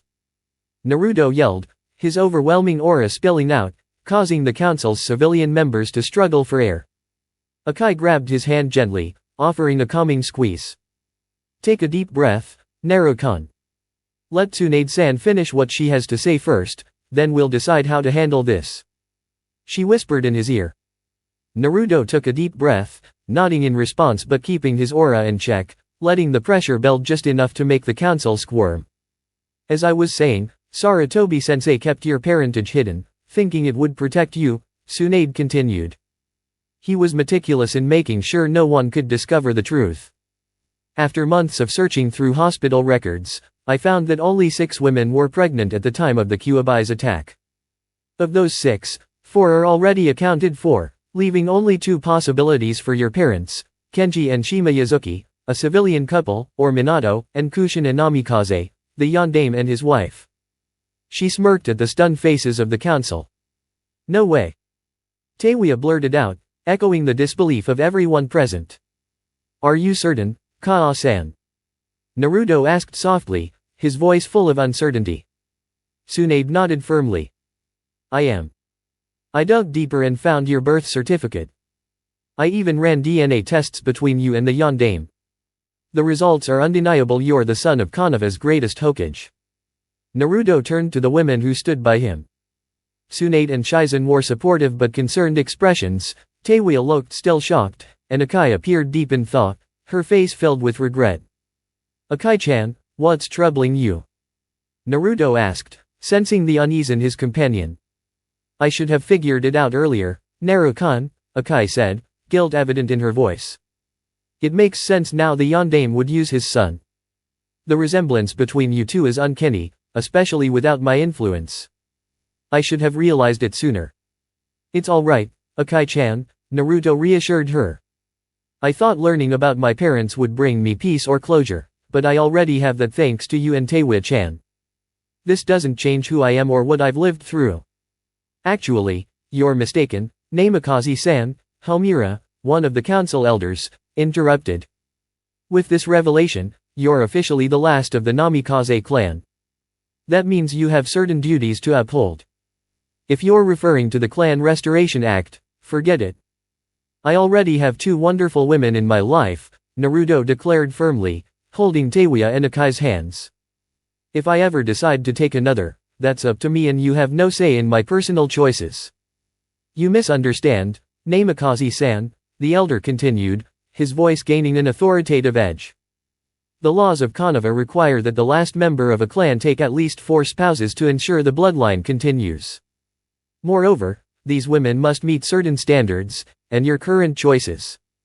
Naruto's killer intent flared suddenly, causing the air in the room to thicken with pressure. Be very careful with your words, counselor, he said coldly. The last person who disrespected one of my loved ones is lying in a hospital bed, wondering if they'll ever walk again. So, it was you who assaulted the Uchiha. One of the civilian members of the council shouted. Hokage-sama, I demand this demon be executed. Naruto's pressure intensified, and the man fell silent, his breath caught in his throat. First of all, that waste of space got exactly what he deserved. Secondly, even if you wanted to, you couldn't execute me, because both Akai-chan and I are more powerful than anyone in Konoha including you. That's absurd. Another council member yelled. Even if you're the son of the yondaime, you'll never be as strong as he was, not with that demonic taint. Demonic taint. Naruto sneered. If any part of me is tainted, it's the human part. Every demon I've met has more honor than most humans. As for not being as strong as the yondaime, let's settle this. Pick whoever you want. 1 person, 10, 100, I'll beat them all. And to make it more interesting, let's put a wager on it. If you win, I'll marry as many women as you choose, and you'll pick every single one. If I win, I'll marry who I want, when I want, and you'll stay out of my personal life completely. Gasps filled the room, and Tsunade and Shizen exchanged worried glances. Meanwhile, the council's members looked on with confident smirks, though Teiwaya and Akai shared secret smiles of their own. Naruto, you don't have to do this, Tsunade urged. Relax, Kaa-san, Naruto said, brushing off her concern. No matter how many they throw at me, they won't stand a chance. A dozen, huh? That sounds like a plan. How about we make your challengers the whole Konoha 12? A man, wrapped in bandages with a cocky grin, suggested, prompting the council to nod in agreement while the medics stared in shock. That's it? You've got the whole Konoha shinobi force at your disposal, and you choose a group made up mostly of fresh Churyunin? Wow, you guys are way dumber than I imagined. Here's a better idea, throw in all their senseis too. That way, when I win, there'll be no question who rules this village, Naruto retorted, a mix of reactions filling the room. The civilian council was all for it, certain the boy was underestimating himself. The ninja council was torn between confidence and growing concern, aware that no one would challenge an entire group unless they were incredibly powerful. Tsunade and Shizen were stunned, knowing his abilities, but also recognizing the challenge seemed insane. On the other hand, the two redheads were smirking, clearly amused by the other's reactions. Naruto, don't. Tsunade began. Mom, do you remember what happened the last time I made an impossible bet? Naruto interrupted, earning a small smile from the two women as they realized his point. Now, which side of this bet are you on? The winning side or the one that opposes me? Tsunade grinned. Okay, Naruto. I trust you. But if you lose, I hope those beautiful ladies are quick to punish you, because once I'm done, you won't be walking straight. Naruto's eyes widened as he turned to his two companions, who were sporting sadistic grins while cracking their knuckles. Don't worry, Teiwa-chan, Akai-chan, I'll die before I lose either of you, he declared confidently, releasing his demonic aura once more. Alright, the match will be set for tomorrow at noon, in the Chiryunin Stadium. Lucky for us, everyone is back in the village, Tsunade confirmed. Now, unless anyone has further business, I think this meeting is over. After a few moments of silence, she stood and gestured for Naruto, Teiwa, and Akai to follow her. Once outside the council room, Tsunade led them through the village, heading toward the residential area. Where are we going, Mom? Naruto asked. I'm taking you to see your inheritance. The Namikaze clan may not have been large, but they had a nice compound, and now, as the last of them, it's yours. Tsunade explained as they walked past the Hyuga, Uchiha, and other clan estates, finally arriving at one that was notably smaller than the rest. They reached the gates, where Tsunade turned to Naruto. This is it, Naruto. The Namikaze compound. It's been left mostly undisturbed since your parents died. There's a seal on the gates that only allows approved people to enter, and the only ones still approved were Jiraiya and Sarutobi-sensei. She explained. Does that mean we need to wait for that pervert before we can go in? Naruto grumbled, not eager to see the man who had kept the truth from him. No. Once I found out about your parents, I confronted him, and he showed me everything, including how to add me to the seal so I could open the gates. Naruto nodded, and Tsunade placed her palm on the gate's lock, channeling chakra into it. With a loud click, the gates slowly opened. How do we add ourselves to the seal? Naruto asked, not wanting to bother Tsunade every time he needed to go home. There's a seal inside. I'll show you, Tsunade replied. They walked through the gates and into the compound, which sprawled with well-kept lawns, training fields, obstacle courses, a lake, and a forest-like area. The house itself was simple yet spacious, with various rooms for different purposes.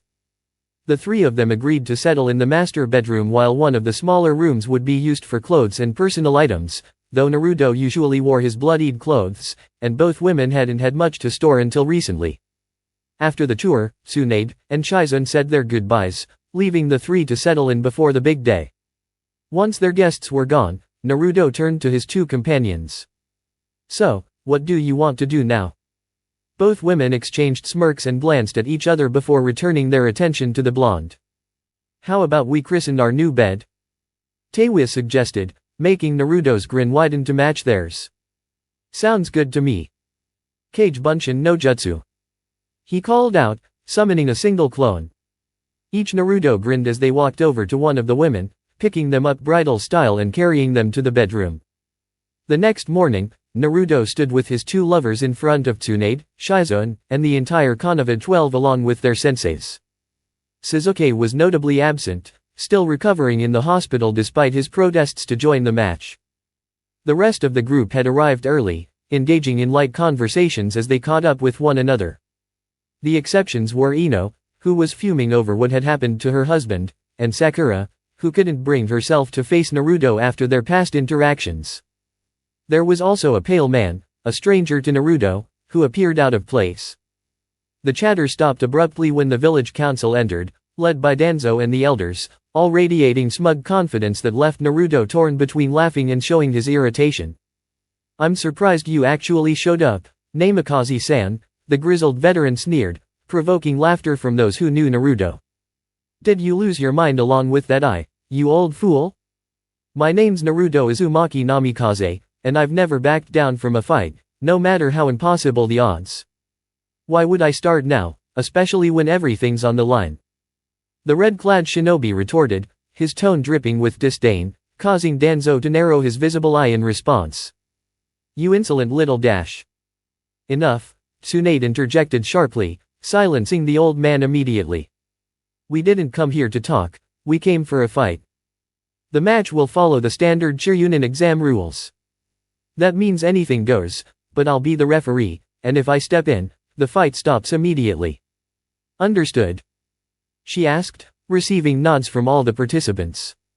All right, we'll start soon, so anyone not part of the fight, please leave the arena floor now.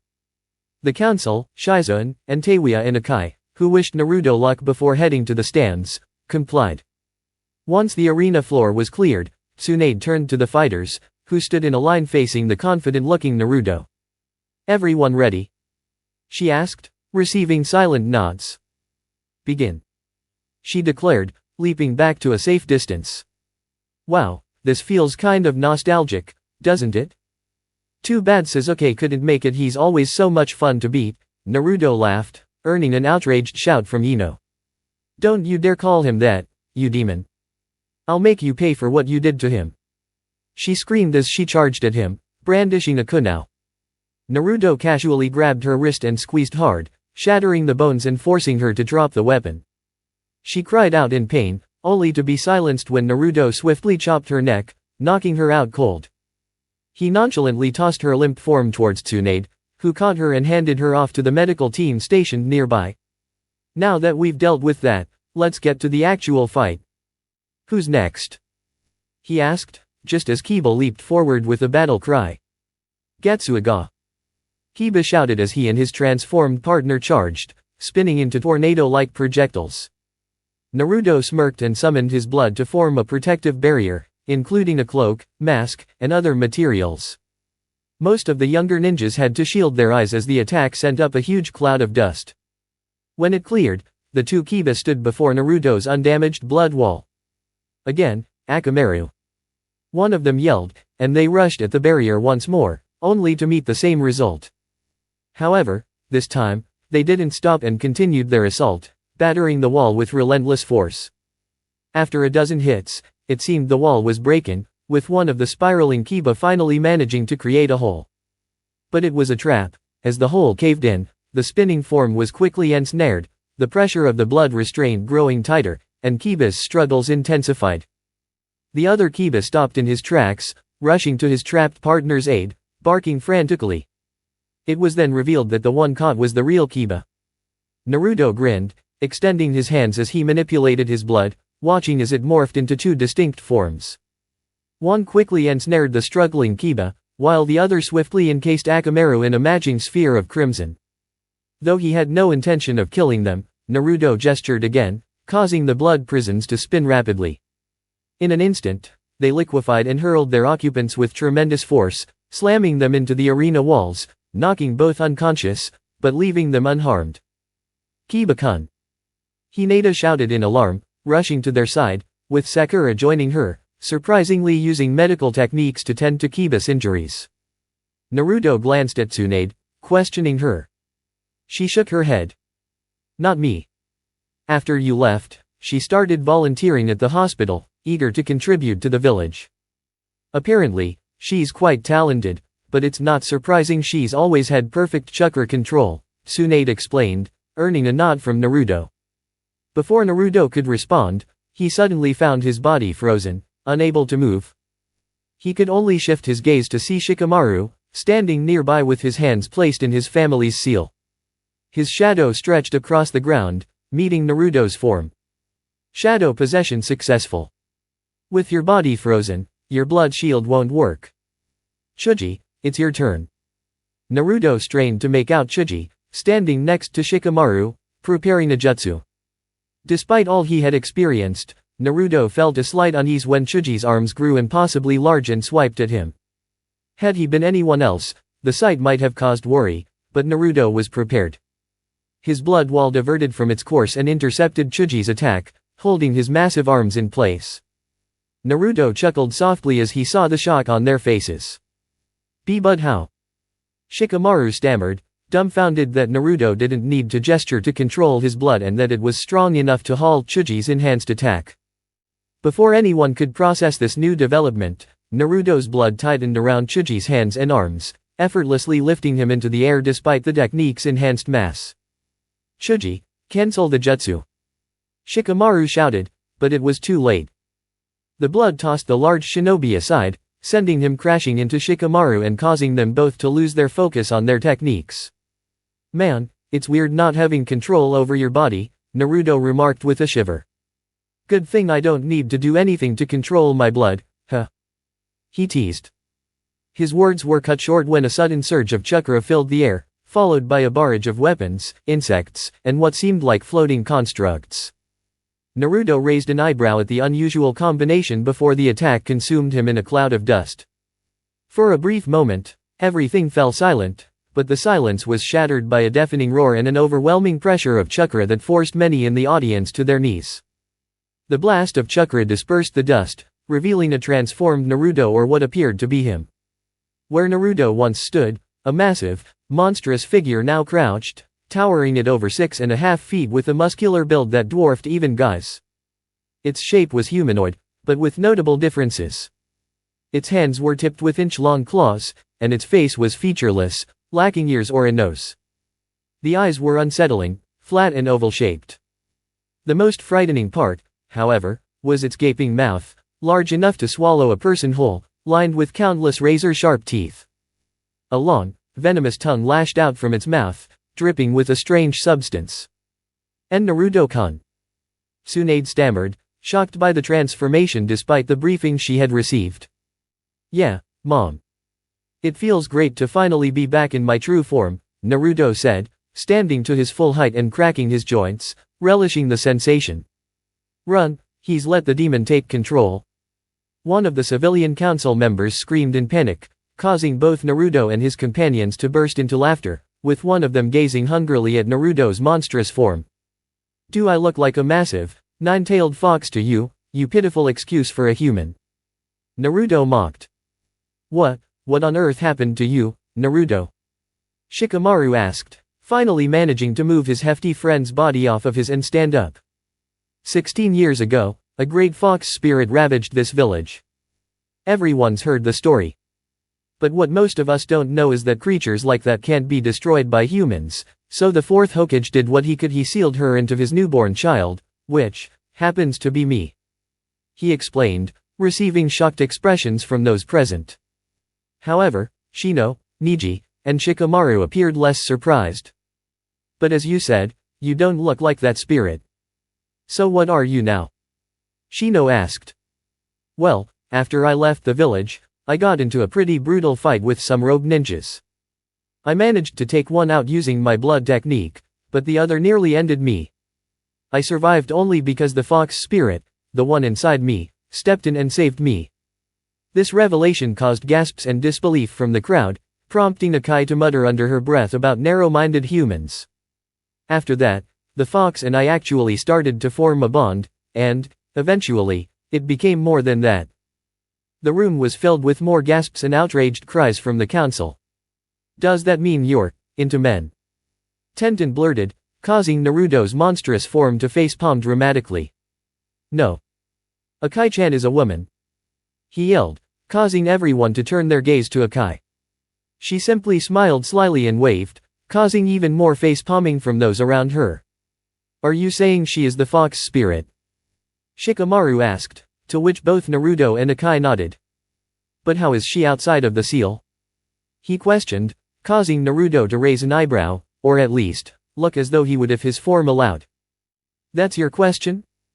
Not, why doesn't she look like a giant fox, or, why isn't she wreaking havoc on the village? Hey, I only did that a few times when I was really hungry, and you know damn well those bratty kids started it." Akai shot back, causing more face palms from the crowd. "Well, it's obvious you both are powerful enough to do whatever you want, and since you haven't directly threatened us yet, I guess it's safe to assume you're not looking to harm us. And since you've just transformed, it's likely she can do the same." Shikamaru continued. "Right. Well, here's the next part. After we had been together for a while, I tried to release her, so I tore off the seal. Naturally, things went wrong. The rush of demonic chakra awakened an ancient bloodline inside me, transforming me into a full demon. Turns out, I come from a long line of royal demons. Naruto shrugged casually, which looked all the more chilling in his monstrous form. Does that make you a prince or something? Lee asked, sounding more eager than shocked by the news. Naruto turned his head towards Akai. I've never really thought about it. Akai-chan. The Demoness paused to think before shrugging. I guess so. Never thought about it, but you are descended from the Demon King, so yeah, I suppose that makes you a prince. Who would have thought? I'm dating a prince. And my mother always said I'd never amount to anything, good thing I ate that preachy witch. There was an awkward silence as everyone stared at Akai, who was now doing a victory dance. Tsunade cleared her throat to break the tension. As entertaining as this little detour has been, there's still a match going on, and some of us have other things planned, so if you wouldn't mind continuing. She said, her voice steady despite the chaos. Everyone turned sheepishly towards her, though Naruto's expression remained one of quiet annoyance. With that, the match resumed, with Tenten, Shino, and Sai launching another combined attack at Naruto. But things went differently this time. Naruto dropped into a crouch, resembling a sprinter preparing to take off. His hands pressed into the ground, his leg extended behind him. Suddenly, more than a dozen whip-like appendages sprouted from his back, each one ending in a sharp, curved blade. They shot outward with such speed that no one could fully track them, slicing through the incoming attack. Tenten's projectiles were deflected, Sai's creatures were shredded to pieces, and Shino's Kikai bugs quickly retreated as the demonic chakra proved deadly to them. Within moments, the assault was neutralized, with all of Sai's creations destroyed, Tenten's weapons scattered harmlessly away, and Shino forced to call back his bugs. So this is the defense technique he's been refining, huh? Taewir remarked, receiving a nod from Akai, who had speculated as much, neither of them having witnessed this strategy before. Obviously, with his healing capabilities, he could have let the attacks hit him without much consequence, the Demoness replied, causing Taewia to snicker and shake her head. So he's just showing off again. Typical. It just proves that whether demon or human, all men are the same. Maybe in some aspects, but there are definitely differences. Think about the Uchiha, do you really think he's the same as Naruto-kun? This quickly made the younger woman's eyes widen. Okami no. That little piece of trash is nothing like Naruto-kun. She exclaimed, eliciting an amused chuckle from her female partner. Meanwhile, back in the arena, Naruto's blood blades went on the offensive. One caught Tenten off guard, knocking her out with the flat side, while others lashed out at Shino and Sai, who managed to dodge for a while but soon began to be overwhelmed. As a result, Shino forfeited, admitting his main offensive ability was ineffective, and it was clear he couldn't keep up with the demon's defense. Sai, however, had received strict orders from Danzo to not surrender under any circumstances and to try to kill the demon if possible. His plan was cut short, however, when one of the blades struck him, leaving a grievous wound in his abdomen. Tsunade immediately pulled him from the match to get medical attention. With the immediate threats neutralized, Naruto pulled back his blood blades and returned to an upright position.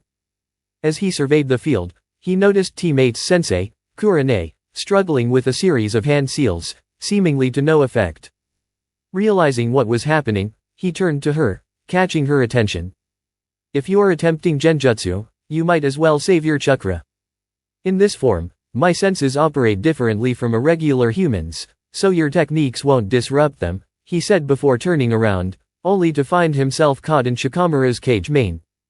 Niji, Hinata, use your Jiuken. The Narayer shouted. Niji and Hinata nodded in unison and leapt forward, assuming matching stances. Haka Hyaka Naiju Hachisho. They declared in perfect harmony before launching their rapid assault on the immobilized demon. For half a minute, they continuously struck his crimson skin with chakra-enhanced pokes, finishing with a chakra-charged palm to his chest and back. Panting slightly, the two Hyuga stood, with Niji in front and Hinata behind him. To everyone's shock, however, their combined attack seemed completely ineffective.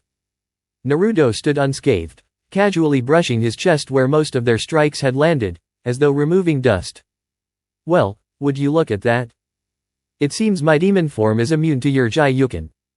How fascinating, he remarked, rhetorically, as the Hyuga stared in disbelief at the uselessness of their feared technique. Before they could recover, Naruto raised his arms parallel to the ground, extending them significantly and forming large hammer-like shapes. He spun rapidly, striking both pale-eyed warriors in the sides of their heads and knocking them out instantly. With a smirk, he finished his spin. How do you like my new move? I call it the Makyo Kaiden.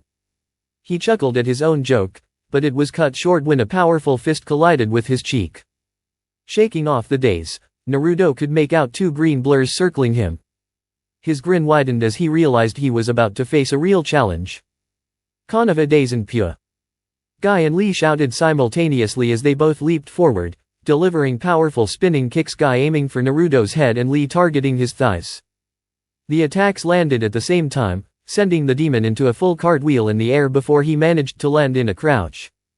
Now in his defensive stance again, Naruto's blood blades reappeared and lashed out at the youthful duo. For several minutes, the battle reached a standstill.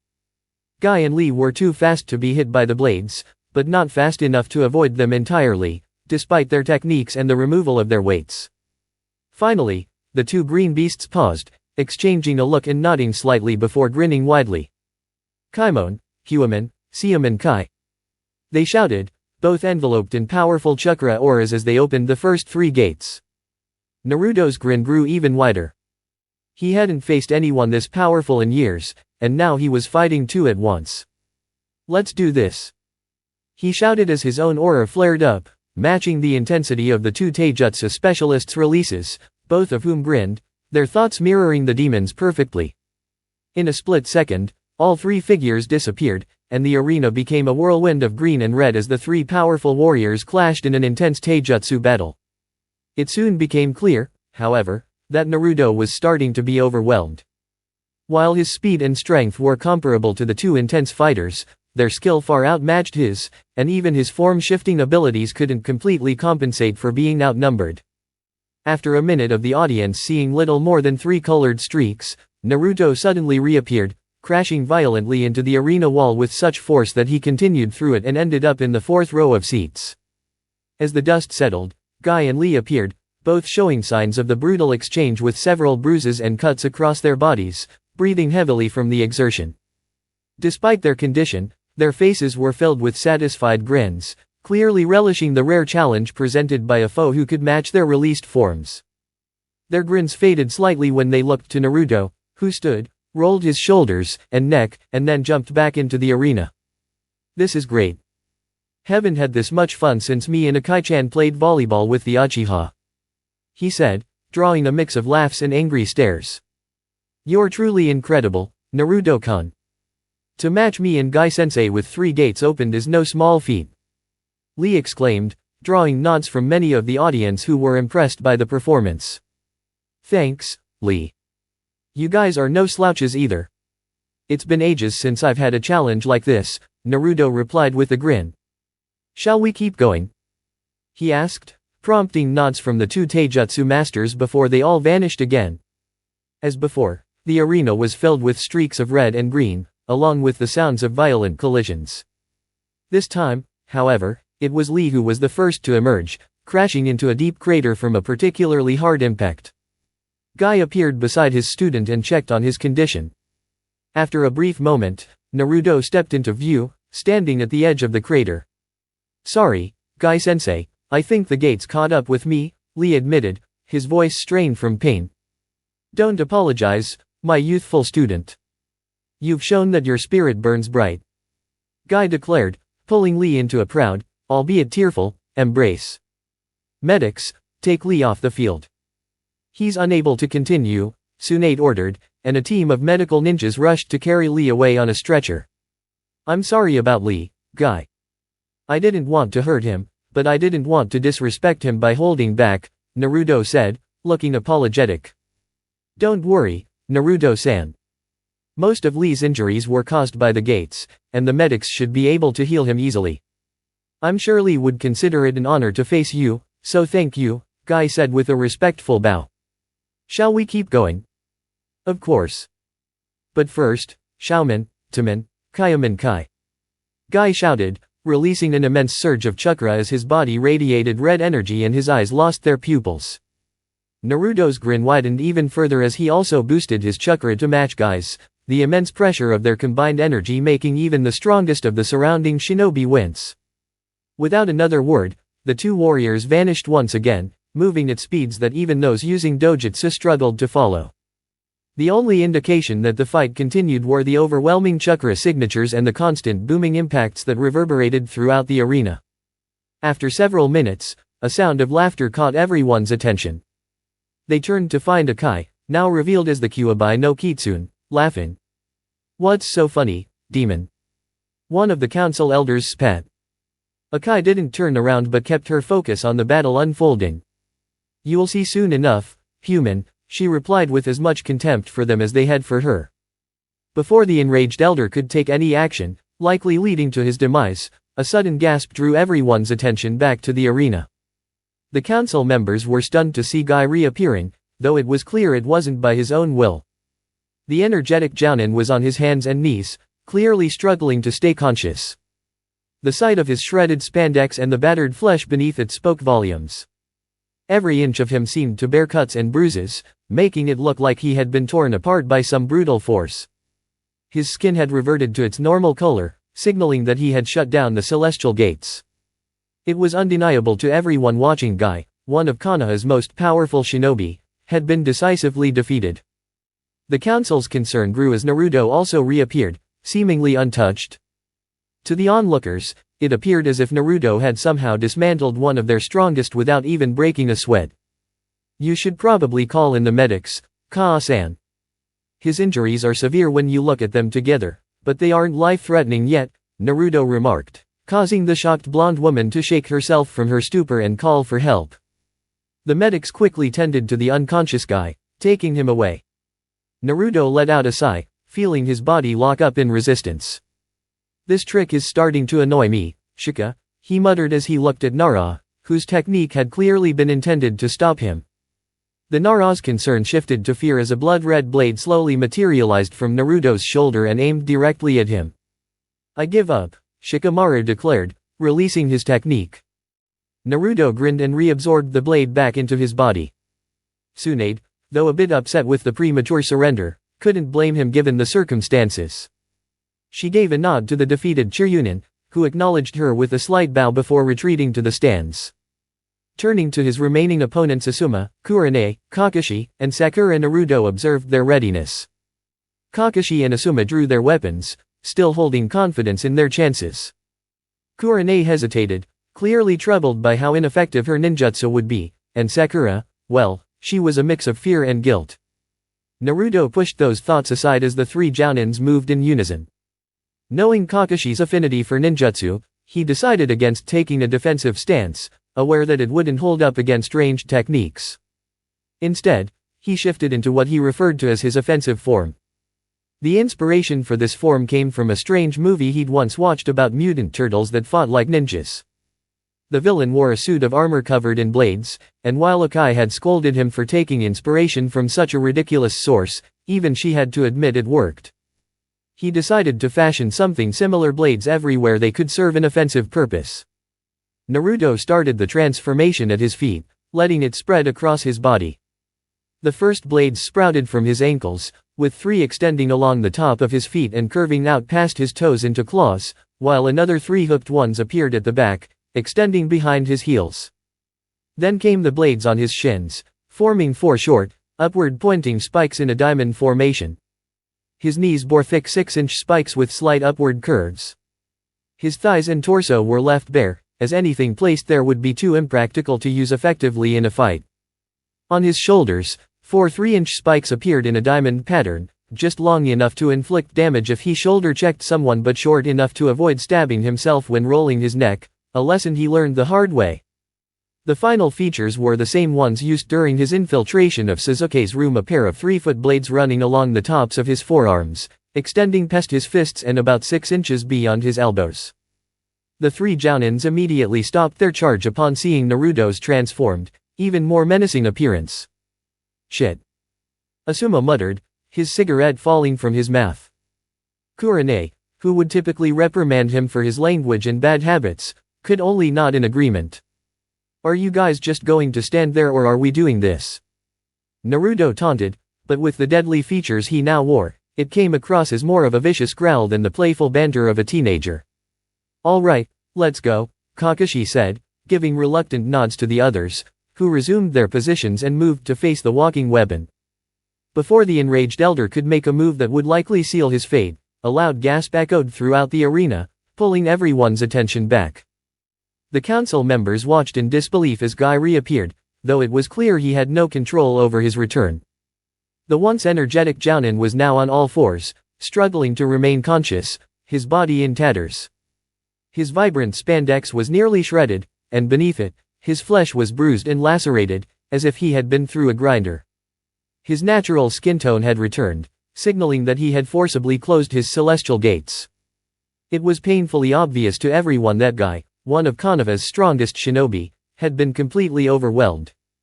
The council's anxiety deepened when Naruto reappeared, seemingly unscathed.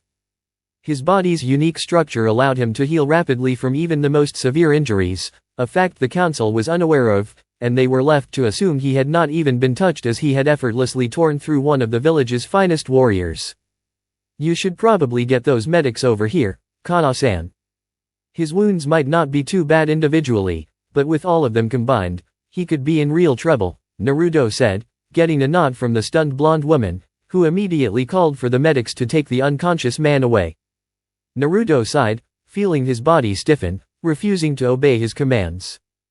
This trick is getting old, Shika, he muttered as he glanced at Nara, who seemed worried, unsure why his technique had failed to keep Naruto from acting. His worry shifted to fear as a blood-red blade slowly emerged from Naruto's shoulder, pointing directly at him. I yield, he said quickly, releasing his jutsu as Naruto smiled and absorbed the blade back into his body. Tsunade would normally be upset with Shikamaru for surrendering without being harmed, but under the circumstances, she understood. She nodded to the exhausted Chiryunin, who gave a small bow before retreating to the stands. Naruto turned his attention to the remaining four opponents, Asuma, Kurane, Kakashi, and Sakura. Kakashi and Asuma drew weapons, still confident in their chances. Kurane hesitated, pulling out a kunai but unsure of how effective it would be. Then there was Sakura, who stood trembling, a mixture of fear and shame on her face. Naruto pushed thoughts of her aside as the three Jounin charged him together. Anticipating Kakashi's reliance on ninjutsu, Naruto decided against his defensive stance, knowing that while it was effective against physical attacks, it had limited power against ranged techniques. With a grin, he switched to what he dubbed his offensive mode. This transformation had been inspired by a strange movie he had once seen about mutant turtles who fought like ninjas. The villain in the movie wore armor covered in blades, a design that Akai had criticized as foolish, but even she couldn't deny how effective the shredder armor had been. The idea was simple, blades everywhere that could serve as weapons. Naruto began the transformation at his feet, watching his blades sprouted from every angle. The first ones appeared at his ankles, 3 long claws extending from the top of his feet and 3 short hooked blades at the back. Then came spikes along his shins, followed by thick, curved spikes at his knees. His thighs and torso remained unarmored, as it was difficult to strike from those areas. The next additions were spikes on his shoulders, enough to do damage but not so long that he would stab himself. Finally, long blades extended from his forearms, perfect for both offense and defense. The Jounin paused, eyeing the terrifying new form. Holy hell, Asuma muttered, his cigarette falling from his mouth. Kurane, normally one to scold him for his language, could only nod in agreement. You guys coming or what? Naruto asked, his voice now a vicious snarl that replaced his usual youthful tone. Right, let's go, Kakashi said, his voice filled with determination as he and the others got into position, ready to face the walking storm before them.